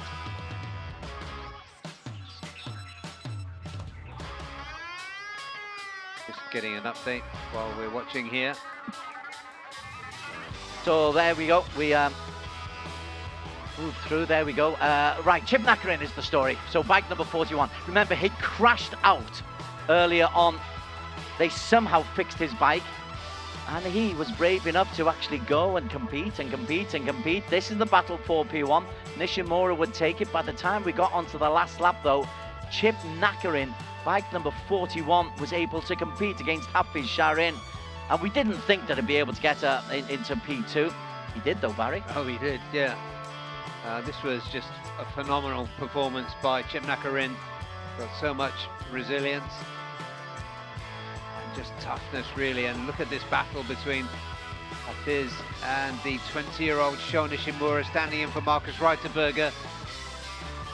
Because, as we'll see here, he stands him right up in a move that could have come from his teammate Aslan Shah. Absolutely brilliant. That left Nakarin in second and hunting for a win. He thought he could perhaps out-drag the BMW, but to no avail. Terrific from Chip Nakarin. A crash in the first 2 laps. You're out and really haven't got a chance. Nishimura takes the award, but it's Chip Nakarin who was the real start. Yuki Ito, who for many years was a name, a real competitor on the ARRC, in 2014 denied on the last corner of the last lap of the race of a title. I remember it well, and I'm sure he does as well. Yeah, now a rider coach for Yamaha. We do need to update you, I believe, with the overall championship standings, which we'll do in just a second. Firstly, let's have a look at the circuit.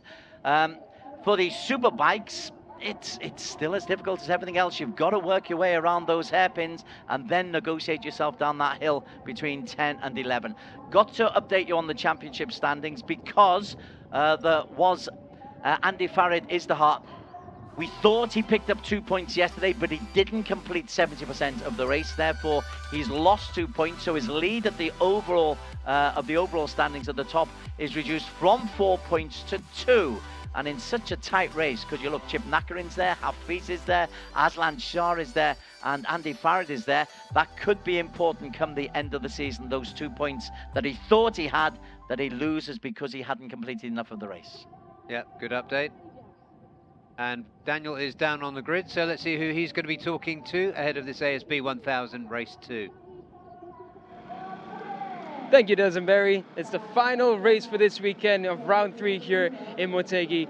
And it's really building up. The stars are in show. We got Yuki Ito around as well as Kageyama somewhere. But before that, let's have a chit chat with Soichiro. And while he just gets those eye drops in, pure focus there. Soichiro, how are you? And we want to ask, so this weekend there's been huge improvements for you. What has helped you? Is it that you know the track well, or is it new parts? Yes, this track is I know I have too much experience. So, but we have some of problem for this bike and brake problem from until yesterday. But in qualifying we make fabulous lap. But in race time not so much.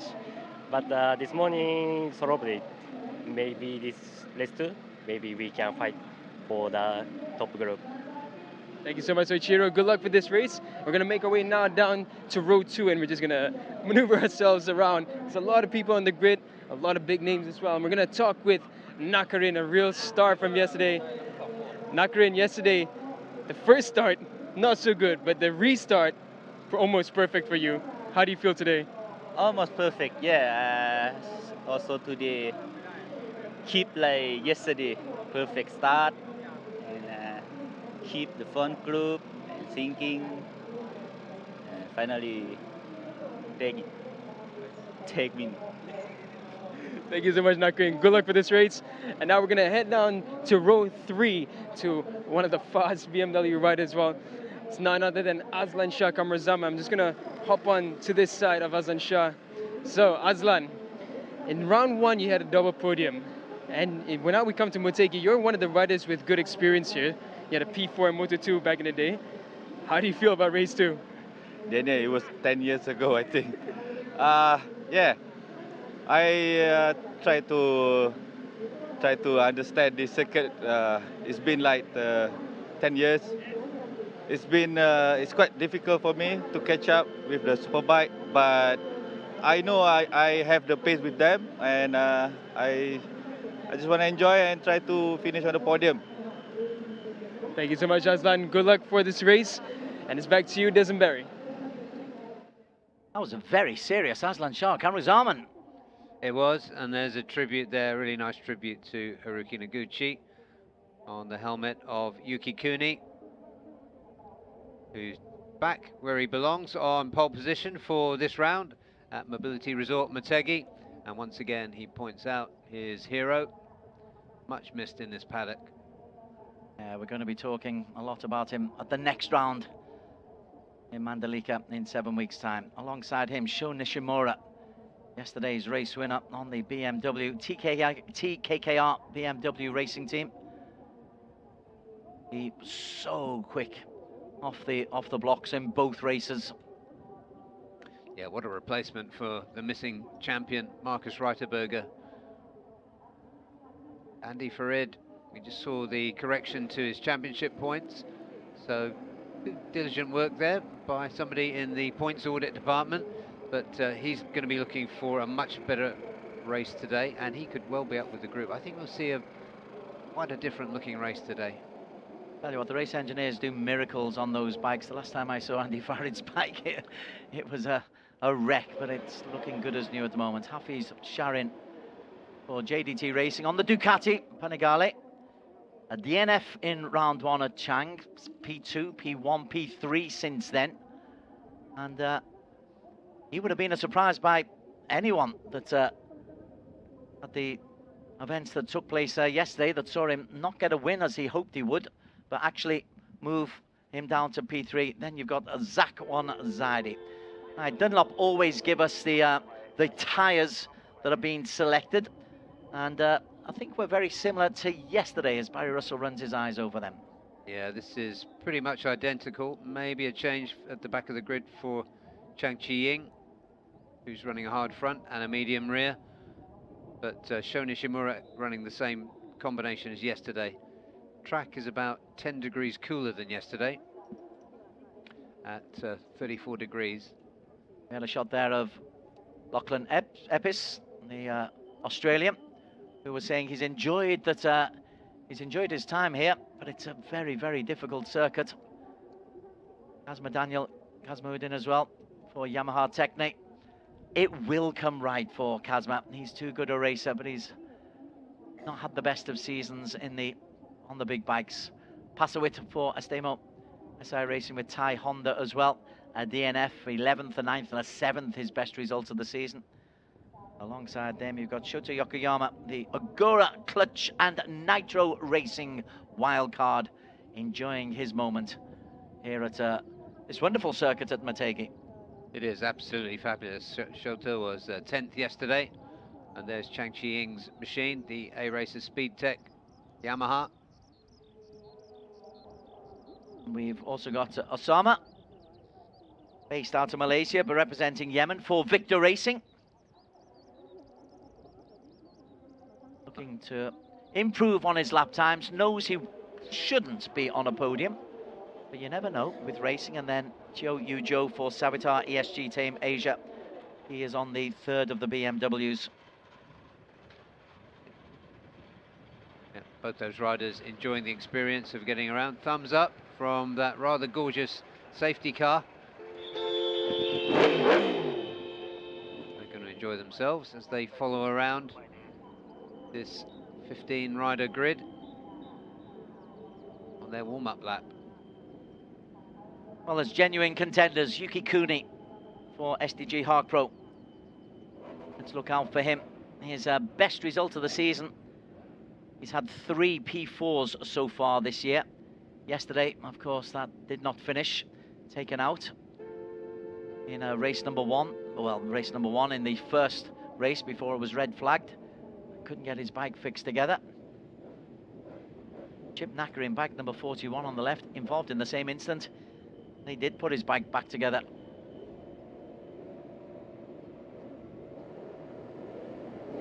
Right, formation lap. The entourage makes its way down to first of the hairpins. Unusual. Getting a whole variety of tracks. Ooh. Oh, it's down already. Who was that? It's Osama. Osama has... Oh no, Shota. No, that's number 30. 31. 31, that's Chang Chi-ying. No, it's not, that's number 11. Shota Yokoyama. Yeah, Shota, sorry. Gosh, what happened there to Shota? Have a look, It was off camera, but obviously lost it under braking. Wow. Wait for me. Something like that. Let's see if he can get round in time, and hopefully the bike's all right. The gravel does its job, and he'll need a qualifying lap, like lap time, to try to get there.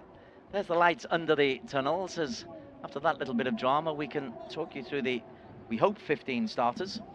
Yuki Kuni, SDG Hark Pro, Team Hark Pro on the Honda CBR 1000 alongside Sho Nishimura, yesterday's winner on the BMW. Sachiro Minamoto for Yamaha on the Yamaha YZF. Andy Farid is the championship leader by 2 points. Next to him, Hafiz Shirin, who excited us yesterday, and Nakarin Achirapuvapat, who was part of that incredible show in race 1. Aslan Shah Kamruzaman, TKR Racing Team in P7, former champion of the ASB 1000. Zakwan Zaidi, another former champion, riding with 2 broken hands. Hopefully they are improving. Lachlan Epis from Evolution Sports Group on the BMW. And on row 4 for Yamaha Technic Racing Team Asia is Kazma Daniel Kazmayuddin. Next to him, Paswit Titiwarak for Astemo S1 Racing with Thai Honda. And we hope, starting from P12, will be Shota Yokoyama. The riders are coming through in front of us in the commentary area. Chang Chi-ying from A-Racer Speed Tech. Bike number 11 in P13. Osama Marai, Victor Racing in 14. And Chiu Yu-jo. Right then, for us, Shota, bike number 31. Has he made it to the grid? 11 is there, 16 is there. 31. I think maybe not. The safety car's coming now. And if you have to get to the grid before the safety car to get a start. That is tough for Shota Yokoyama. So 15 becomes 14. Race 2 of the weekend is underway. It's another fast start from Sho Nishimura on the BMW, races ahead of Yuki Kuni. This time Kuni is able to stay very close, but Nishimura for the third time so fast off the grid, Barry Russell. Whole shot for him, but Yuki Kuni made a great start and he carried his momentum through into turn one and snatched that lead away from Sho Nishimura.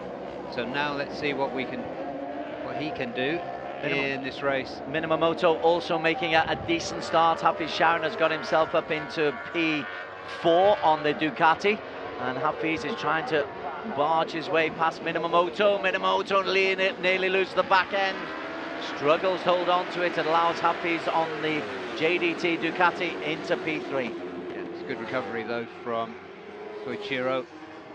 I can tell you that coming into the pits is a very frustrated Shota Yokoyama. He's flung his helmet down in frustration with himself. It was his own fault. Back on the track though, we have Yuki Kuni and Nishimura leading the way. Yuki Kuni, the new leader. Of course, he crashed out yesterday. He's got something to prove here as well. He certainly has. And let's just try and pick out those three Honda Asia Dream Racing with Astimo bikes. They should be in the running order. I think that first of them is Andy Farid Izdiha. I think he's got Zakwan behind him. Oh, and Pasowit. Another early exit for the tie for Astimo S1 Racing. Frustration for him too. Kuni did everything right. He wouldn't have had the problem he had yesterday. And they're trying the best not to let the front three race away from them, but it does look like those front three of Kuni, Nishimura and Hafiz Sharin are going to just be a little bit too hot to handle. But the second BMW there of Aslan Shah Kamruzaman, former champion, as they come under the bridge for the second time. Yeah, I think Aslan, that was an aggressive move. I think he could see the first three getting away. He wants to be part of that. Minamoto, 600cc champion last season on the Asia Road Racing Championship. Stepping up to the big boys this time. Nishimura under pressure from one of the more experienced big boys, Sharin from JDT. The BMW of TKR is holding on. And there is yesterday's story, Chip Nakarin. Well down the order this time.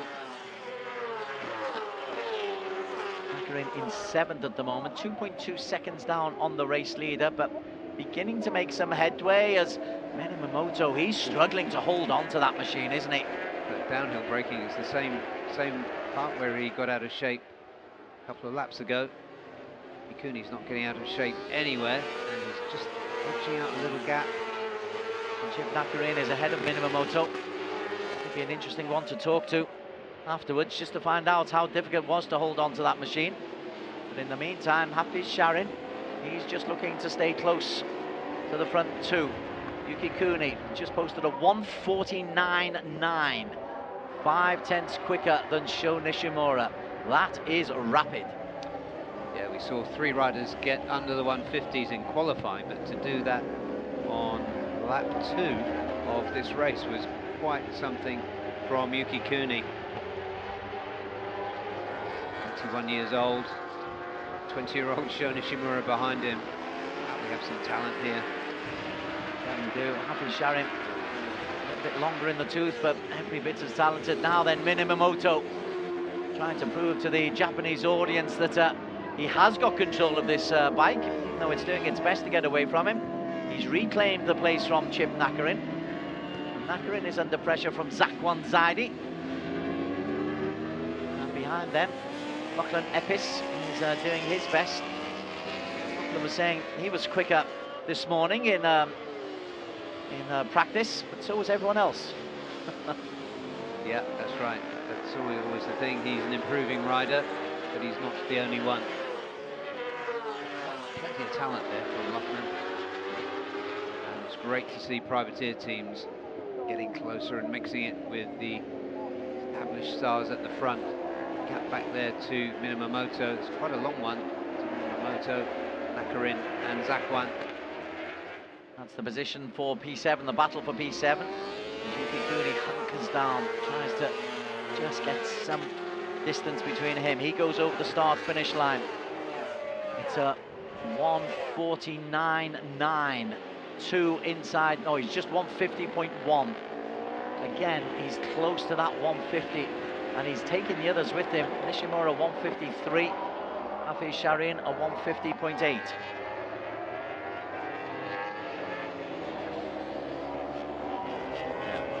And a reminder here, thanks to Daniel, who's ever present, that lap was set on race tyres compared with his 1:49 that he set on qualifiers yesterday morning. 0.6 of a second between Hafiz and Aslan Shah. That's the gap between 3 and 4. Yukikuni's established a 1 second lead.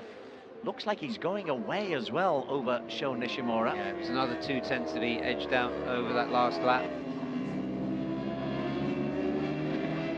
We don't have sector timings here at Motegi. We only have lap timings. So we're looking for visual clues. One of the visual clues, I think, is that Aslan Shah is keeping pace with Hafiz Sharim.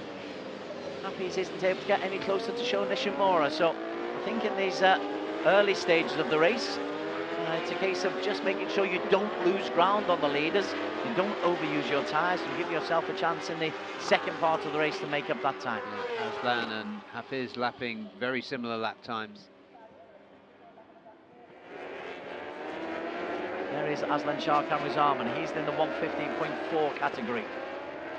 1:50.1, 4/10 quicker was Yukikuni. As he comes through the start-finish line, zips through. The lead was 1.0 last time. It has gone up this time to... Or has it? 1.4. Yes, it has.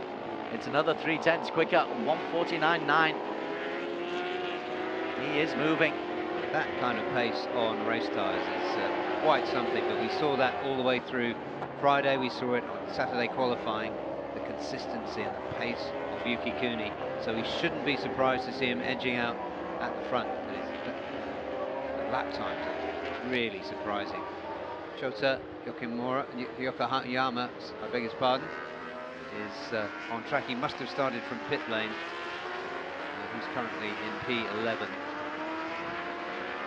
He changed it. He came in. He came in and came out very, very quickly. So Joe just goes through in P13 a long way down. Pasowitz and Osama seem to have both given up the ghost. We saw Pasowitz crash out. I didn't see Osama go out. Right then, back on board here. This is with Soichiro Minamoto. Good three-way battle for P6 here with Chip Nakarin and Zakwan Zaidi. Zakwan, massive respect to him this weekend for persevering with the race. He did full sessions all the way through Friday practice, all the way through qualifying, and he pushed really hard in the race yesterday too. Pick up a P6. So good damage limitation work from Zakwan in terms of the championship. And now he's in a battle with his rookie teammate and Soichiro Minamoto, another rookie to this class, the 2023 Supersport 600 champion. There he is, number 22 in the Yamaha Techmi Racing Team Asia R1. Zakwan in 8th. Noticing quite a few of the riders are having trouble holding on. Soichiro in particular, but he's not the only one who's having problems with the back end. Zakwan's looking pretty smooth. He always does look pretty smooth, even if a little bit off the pace. Yeah, he needs to be smooth with those injuries to his left and his right hand. Yukikuni leads the way as we focus on this battle for P6. Under the bridge, out into the countryside, up the hill. Lovely flowing curves here. Nice lean to the left, then you've got to stand up. That's one of the reasons why the riders saying it's so technical. Shift the body weight, keep the knee down, and then you've got to stand up and shift once again. takes a lot of physical effort, as anybody who's ridden a motorcycle knows. All a motorbike wants to do is go in a straight line.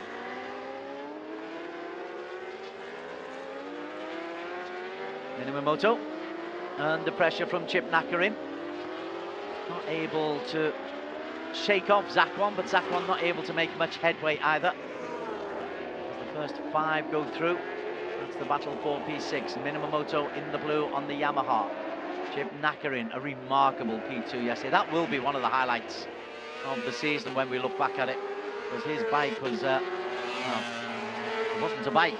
Well, it had everything, didn't it? It had that amazing teamwork that put the bike back together. It had the grit and mental resilience of Chip Nakarin as well.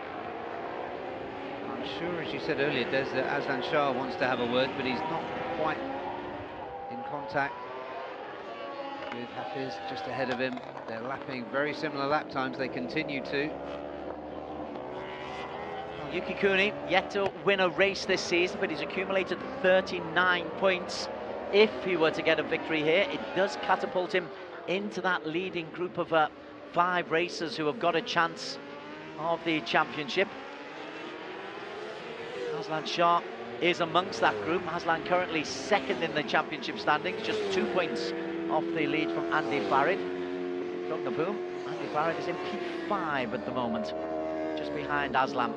There goes Aslan. Andy Farid is, what is he? He's 2 seconds down. Yeah, Andy has struggled more than we might have expected this weekend to get to grips with this Motegi circuit. Got another very different circuit when we resume in 7 weeks' time at Mandalika. Somewhat more familiar. That's one of the joys. Championships should not be competed over same kind of circuits. You want different surfaces, different challenges, and that's exactly what we've got in these 6 rounds this year. Certainly do.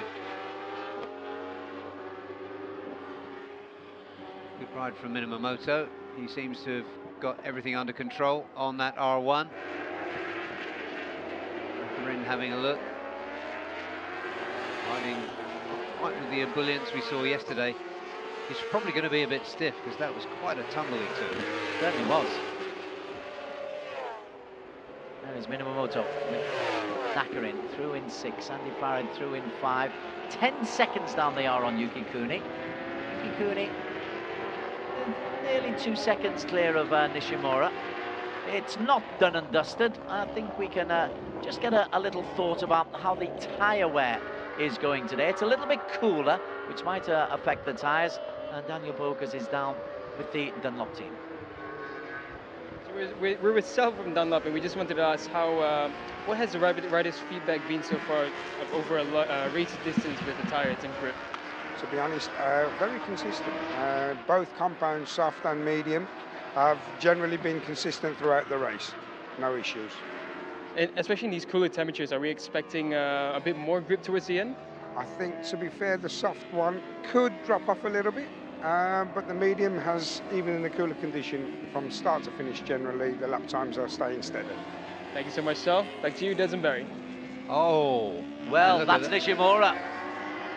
Nishimura is out, and Nishimura had the soft compound, and so it's only going to be hard compound. But yesterday's race winner, Barry Russell, is out, luckily walking away, but that bike looks to be in a lot of trouble. Yeah, Sal was talking there. I was thinking there was only one rider running the soft rear, and that was Sho Nishimura. And we've still got 6 laps, or 5 laps after this one to go. Chip Nakarin having a look at the action on track. He wants to have a nibble here at Koichiro Minimomoto. It's good news for Hafiz Sharan. It's good news for Aslan Shah Kamruzaman. And for Andy Farid, actually, who will move up into 4th place. Everybody will move up and will benefit. Yuki Kuni is still leading by a long, long way. Sho Nishimura crashes out. It had been such a wonderful weekend for him. Yesterday's race was so spectacular. Chip Nakarin has now got ahead of Soichiro Minimomoto, and Zakwan Zaidi is doing his best. This is now the battle for P5. Was P6. Andy Farid goes through, Chip Nakarin now through into P5, yes, because he's got ahead of Minamoto. Yeah, for Shota Yokoyama, who had that that moment at the start, which forced him to begin the race from pit lane. He's now in P10, which is where he finished yesterday. Nishimura out. That is good news for everybody. Apart from Nishimura. That's right. We said this was going to be a very different race today, and sure enough it is. We haven't got the heat of the battle that we had yesterday at the front. Got a really interesting situation here. We've seen Yuki Kuni so far fulfill the promise that he showed right from free practice 1 on Friday. Well, Nishimura looking to hitch a lift back with the taxi as his team manager looks on. He was all smiles yesterday for obvious reasons. Less happy today. But Yuki Kuni has nonetheless increased his lead as a result to over 4 seconds from Hafiz Sharin. Hafiz is 4 seconds clear of Aslan Shah. Now, interestingly, Andy Farid Izdihar is beginning to close in on Aslan Shah Kamruzaman. This is P3, Hafiz. There's P4, and Andy Farid is beginning to make up some ground, Barry Russell. Yeah, we often see Andy come through strongly in the later part of the race. I would have expected him maybe to have been a place higher than he is right now at this stage. And with the field strung out as it is, he's got no chance of getting close to Yuki Kuni, of course. He could put himself on the podium if he can get past his closest championship rival. Yeah, that does make it interesting. Andy Farid, 65 points. Aslan Shah, 63. Hafiz Sharin, 61. Well, Hafiz is on for 20 points. Aslan is on for 16 at the moment. Sometimes we can see a pattern emerging at the halfway stage, but the pattern emerging here is that it's going to be a really close battle for the title. We're getting really close now, and having a look at the inside of Aslan, he's not close enough as they go through turn 10. Aslan has a look around to see who it is. And here, getting closer. And what are we? After this, it'll be 3 laps to go. Aslan now knows that Andy Farid is there, and Andy looks like he's riding very smoothly. Andy Gilang, to give him his nickname, the Indonesian, has been in World Championships and is looking to, well, at least try to get closer to Hafiz Sharin Abdullah.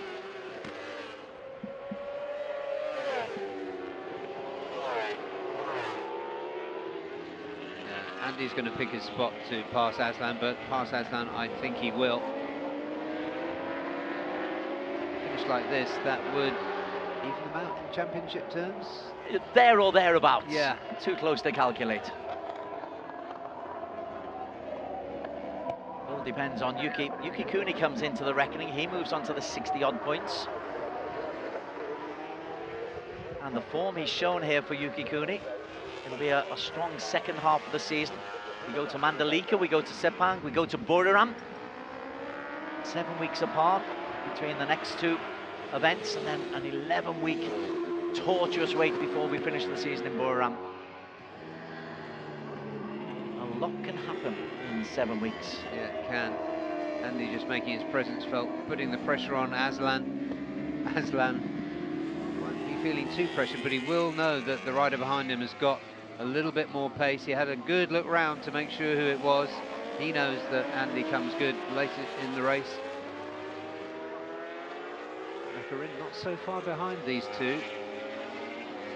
So Andy Gilang is going to want to get away before his teammate, his rookie teammate, Nakarin, gets too much closer. Yeah, that's a good point. Just to answer your question from earlier on, if Andy Gilang gets into P3 and Hafiz Sharin holds on to P2, they will be level on points at the top of the championship standings. That's if. But of course, it could happen that Andy Gilang loses a place, because you look at that, Chip Nakarin is closing right in on Andy and Aslan Shah. Yeah, if Andy's got the pace, he needs to use it now in these next few turns. Put Aslan between himself and his teammate Nakarin. Nakarin really fancies this now. Andy might have left it too late. Joe, number 16, is a back marker. He just needs to stay out of the racing path, which he does. And there goes Nakarin. But now he's on the tail of Aslan Shah. And Zakwan's there as well. Yeah, those three Hondas running together really well. Aslan leading that train on the green BMW. Three very fast men in red behind him. The TKKR team have already had one disappointment today in losing a player. That's the SDG team. And that's the 1XOX team. And the TKKR, I should call them. And yes, we have a change. Chip Nakarin is through ahead of Aslan Shah Kamruzaman. So Chip Nakarin is the man who's made the move. Yeah, he did look like he had the pace, and he didn't. We thought when he caught up Aslan that perhaps he would come through, but he hasn't been able to do it. Aslan holding on well, so Chip Nakarin looking good at this stage. Less than 2 laps to go. Good for a second podium this weekend. Very popular in the team among the management there. This group are nearly 12 seconds behind the race leader, who is just coming through the start-finish line. There is Yuki Kuni. He's onto his final lap. Hafiz Sharin, he's onto his final lap. So 1 and 2, barring catastrophe, seems certain. 3, 4, 5 and 6, much less so. Chip Nakarin at the moment is the man who is there. Oh, and Andy Farage run wide as he went into turn 1 there. And so Zakwan, the injured Zakwan, has gone through into P5. Not so far behind them. Tsuchiro Minamoto just having a look to see if he can do anything on this last lap. He's coming up behind Andy now. As things stand, we will have a new championship leader, and it'll be the colours of JDT. The man in second place, Hafiz Sharin Abdullah. If he holds on to second place, he will move on to 81 points. Yuki Kuni comes into championship reckoning. If he wins, he'll move on to 764 points. But the battle for P3 is still ongoing. Chip Nakarin, the man in control. Aslan. Well, we know Aslan won't give up. Oh, but he's under pressure there from Zakwan Zaidi. Oh, who's this, Des? This is our winner. This is Yuki Kuni. This is a first win of the season for Yuki Kuni, and it brings us right back into championship standings. Yuki Kuni takes the victory for SDG Hawk Pro Racing. Comes around victory corner, slows down, will take the applause, will milk the applause, is celebrating already. He comes through in P1. Then Hafiz Sharin, our new championship leader, comes through to pick up 20 points in P2. In P3, it will be Chip Nakarin. What a weekend! Ahead of Aslan Shah, ahead of Zakwan, ahead of Andy Farid, ahead of Soichiro Minamoto. But it's all cheers for Yuki Kuni, Barry Russell. Yeah, and the SDG team, this is more than just a race win for them. This will mean the whole world for Yuki Kuni and SDG, and what a convincing win it was. Incredible pace. Best lap time, 149.9. We wouldn't have expected a 149 in a race, and he's done it. He's absolutely done it.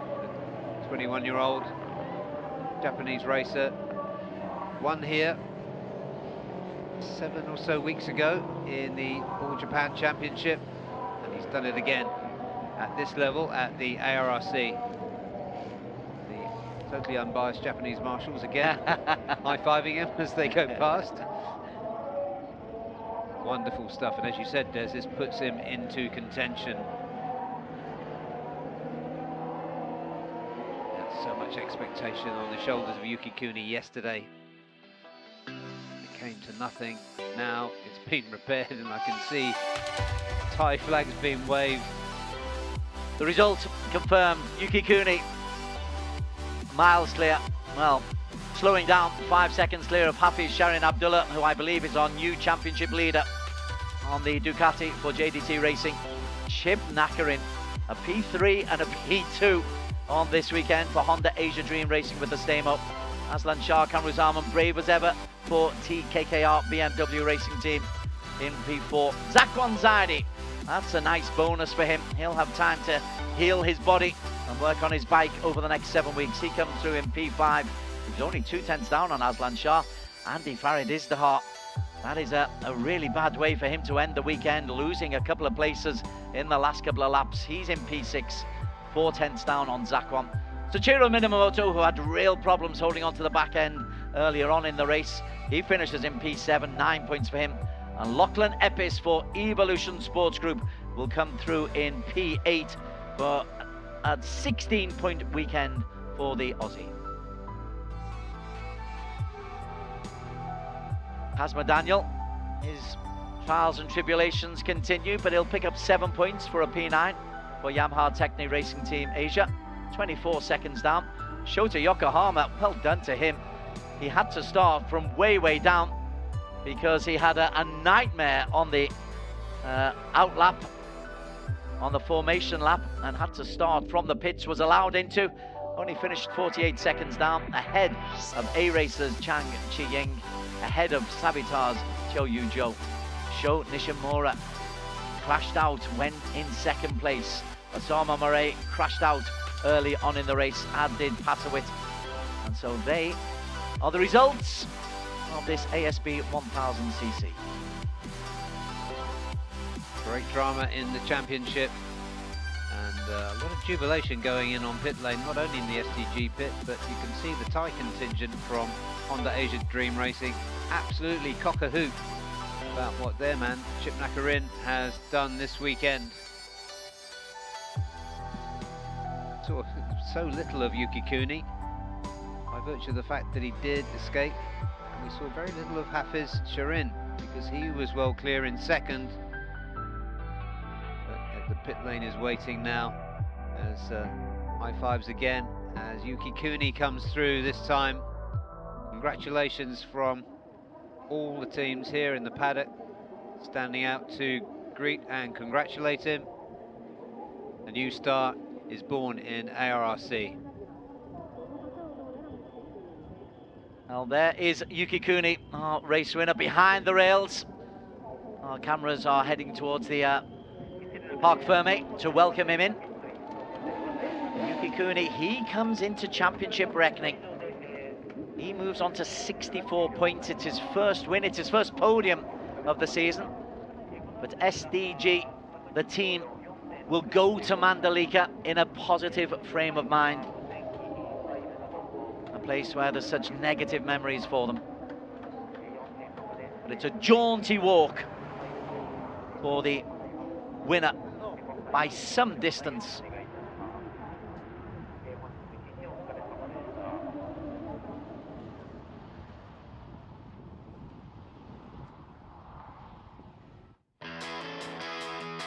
Race highlights of race number 2 of the ASB Superbike 1000cc race. Andy Farid Izdihar is the championship leader coming into this race, but look at the start made by Yuki Kuni and Sho Nishimura. Sho a wild card in, Yuki Kuni for SDG Hark Pro, but Yuki within the first lap had taken the lead and we wouldn't see anybody catch him. Pasawint went out early, Osama went out early. Minamoto had all kinds of problems holding on to the back end, but no problems up the front for Yuki Kuni, Barry Russell. Yeah, Soichiro recovered well. Yuki Kuni did what he needed to do, and he didn't do yesterday, which was make that good start. He was in front a couple of corners later. Sho Nishimura chased hard. He had more pace at this stage than Hafiz Sharin. We focused a little bit on Chip Nakarin because of his exploits yesterday. It looked like he would have to settle for a P6 or even worse because there was so much going on. But, of course, racing, things can change very, very quickly. Not for Kuni. He would continue to lead and dominate. But for Sho Nishimura, there would be a big problem. We're just beyond the midway point of the race here. Again, we're looking at midway through. Yeah. Kenshiro Minamoto is holding on. Chip Nakarin begins to make his move now. But Nishimura would crash out, and that would change everything. Yeah, and there he is in the gravel. That meant absolutely nothing to the rider in front. The long way back was Hafiz Sharin for JDT, but that put him into a comfortable place. And especially comfortable in championship terms as well, as we would see later. Then Chip Nakarin had moved his way up into P3. He got ahead of Andy Farid. He got ahead of Aslan Shah. Aslan Shah would bravely hold on to P4, but Chip Nakarin would soon be able to celebrate a P3. As we come into the final lap, yeah, the first two are miles clear. The Honda and the Ducati, this is the real battle. Minamoto not a million miles away from getting a podium. Neither was Aslan Shah. There's the mistake from the championship leader, Andy Farid. That could cost him dear at the end of the season. But Yuki Kuni comes through. It was a brilliant performance, and something I think we expected all weekend, Barry. Yeah, we did. We didn't get it yesterday. We got it today. Andy Farid, rare mistake from him on the last lap.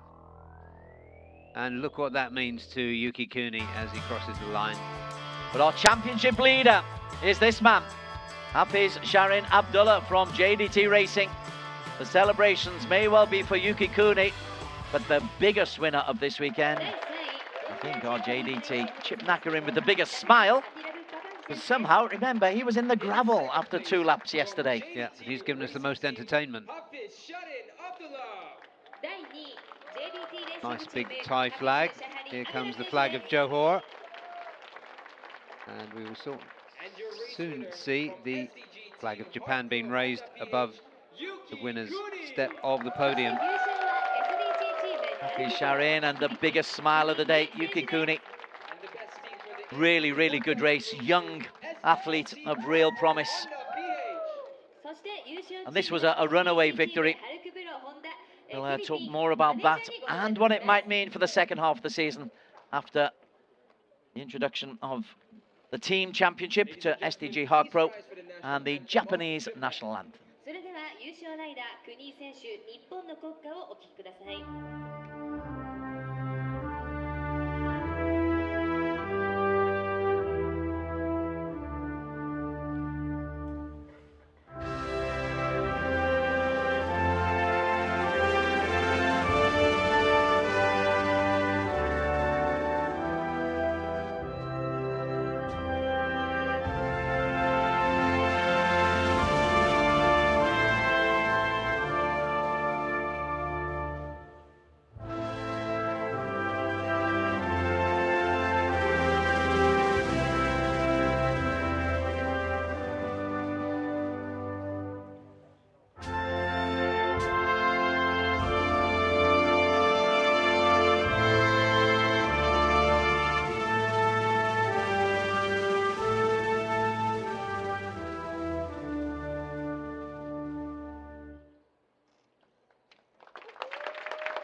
Deserved applause.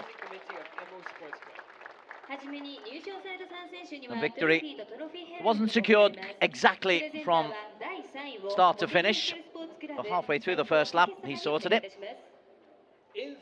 Takeshi Saito, the organising committee of the MO Sports Club, hands out the third prize to Chip Nakarin. And he worked damn hard for that third prize, did Chip. In second place. Next we ask Mr. Stefan Karapier, FIM Asia President, to hand out the awards for second and first. そしてプレゼンター第2、第1を務めていただきますのが FIM アジアプレジデントステファン・マッキー・カラピア様です。 Quietly gone about their business, JDT, haven't they? Yeah, they have. Improving step by step by step. Now being spectacular. The headlines will be made for this particular race by the man who is in first place. Yuki Kuni. he carries on this form, he's a genuine contender, Barry. Yeah, he is. But those 3 fourth places earlier in the season kept him just in touch of championship. And this is Masanori Enomoto, the MD of Idemitsu Lube Asia Pacific. Again, our appreciation to Idemitsu of all of the sponsors. Team award to SDG Harkro. As we say, they will head to Mandalika with a good news story.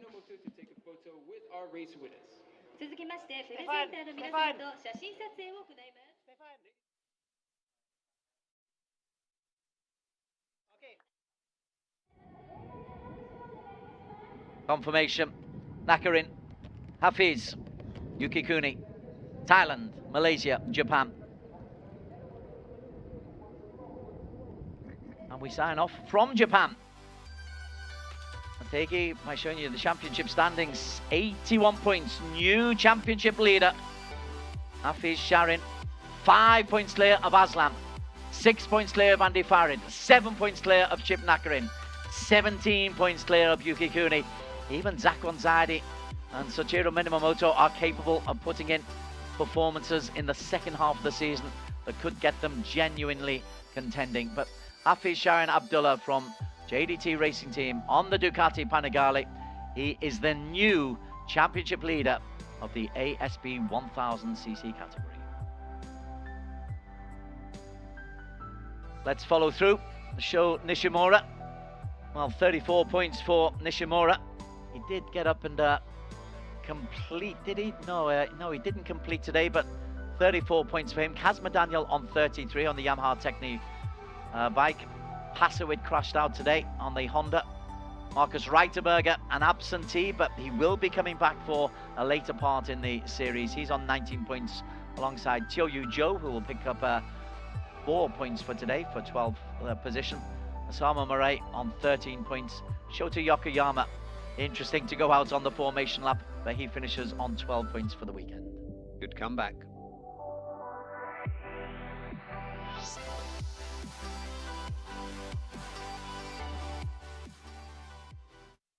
Okay, for some post-race reaction, let's go down to Daniel Bogas for the final time today. Nakarin, it was a weekend with plenty of drama, but what a performance it was by you. And once again, on the podium for the second race, how was it out there? Yeah, today from this morning in warm-up, I did not so good, but I try to push because yesterday I was crashed. Today my feeling with body physical not so good. Yeah, in the beginning I lose a lot. I try to keep my feeling and come back in the end. Yeah, finally I can finish in the podium. I didn't know I finished what position in the last lap. Then I look monitor P3. Yeah, amazing. Thank you to my team, my mechanic, our sponsor, and fan in Thailand, my family, and all supporter. Thank you so much, Nakarin. Big congratulations. Great weekend from you. And in second place for race 2 of the ASB 1000, we have none other than Hafiz Sharin Abdullah. And Hafiz, what a race that was. Just couldn't keep in touch with Yuki Kuni, but you had a brilliant second place this time, and you're the new championship leader. How do you feel about it? Syukur Alhamdulillah. We are back to on the top in the championship leader. Anyway, in the race pace, we improved a little bit, but not enough to catch Kuni. But anyway, congratulations to him because yesterday a bit disaster for him. But anyway, I try to keep the pace, and I know I can catch the show in the mid of the race. I arrived a bit, but he make a mistake in the high-speed corner. So I just try to maintain my pace, but it's not easy because in the sector 3, we lose compared to the other opponents, and also we try to improve. But anyway, it's not easy to make the bike suddenly good. And yeah, and also beginning of the race, someone hit me in the sighting lap, so I think it's something on the left side, I always feel a chattering a little bit. So also the electronic doesn't work well, maybe because of the geometry of the bike. But anyway, this part of the race, and congratulations to all the riders that on the podium.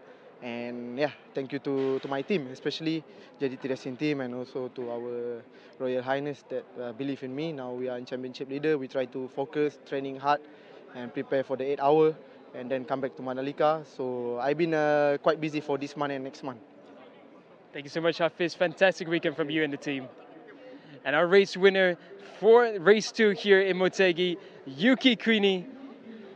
So Yuki, you are finally now an ASB 1000 race winner. It was a tough weekend for you. Yesterday's race didn't go too well, but this time everything went to plan, and what a lead you had. Yuki, how was it out there? Be honestly, I'm really happy because my first time win and first time my podium. So I just want to say that thanks for the team, because yesterday I was broke the engine and that was this race. So until today they fixed the bike and they keep hard work for me until the end. So that's why finally we are here. And I want to say thanks for the team, thanks for the family and Japanese fans. And I just say nothing, just only thank you. Thank you so much, Yuki. Fantastic weekend. Thank you. Thanks to Daniel for his hard work and for the post-race reactions, work throughout the weekend. Barry Russell, quick thoughts on this weekend. Yuki Kuni's brilliant emotional win today, especially coming back after such a setback.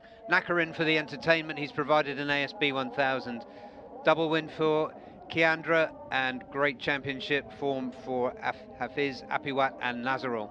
Okay, so plenty of highlights there. We move on next to Mandalika.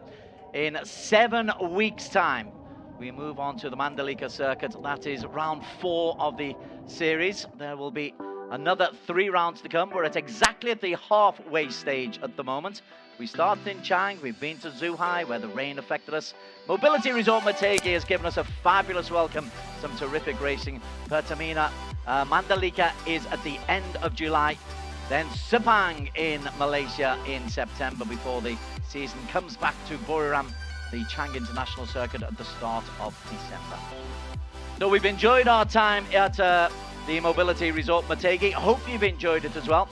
From the team behind the scenes, the producers and the broadcast team and the management and the event organisers, it's been our absolute pleasure to bring you round 3 of the Asian Road Racing Championships, brought to you in association with Idemitsu and helped by FIM. So from all of us here in Japan, bye for now. We'll see you in 7 weeks.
Idemitsu engine oils are precisely formulated for meticulously engineered Japanese car engines.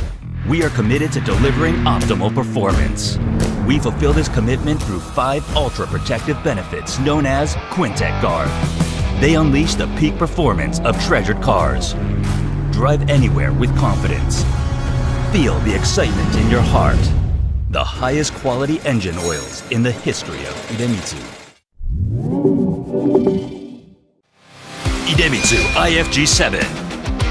Flagship engine oil nano-tailored for high-precision engines.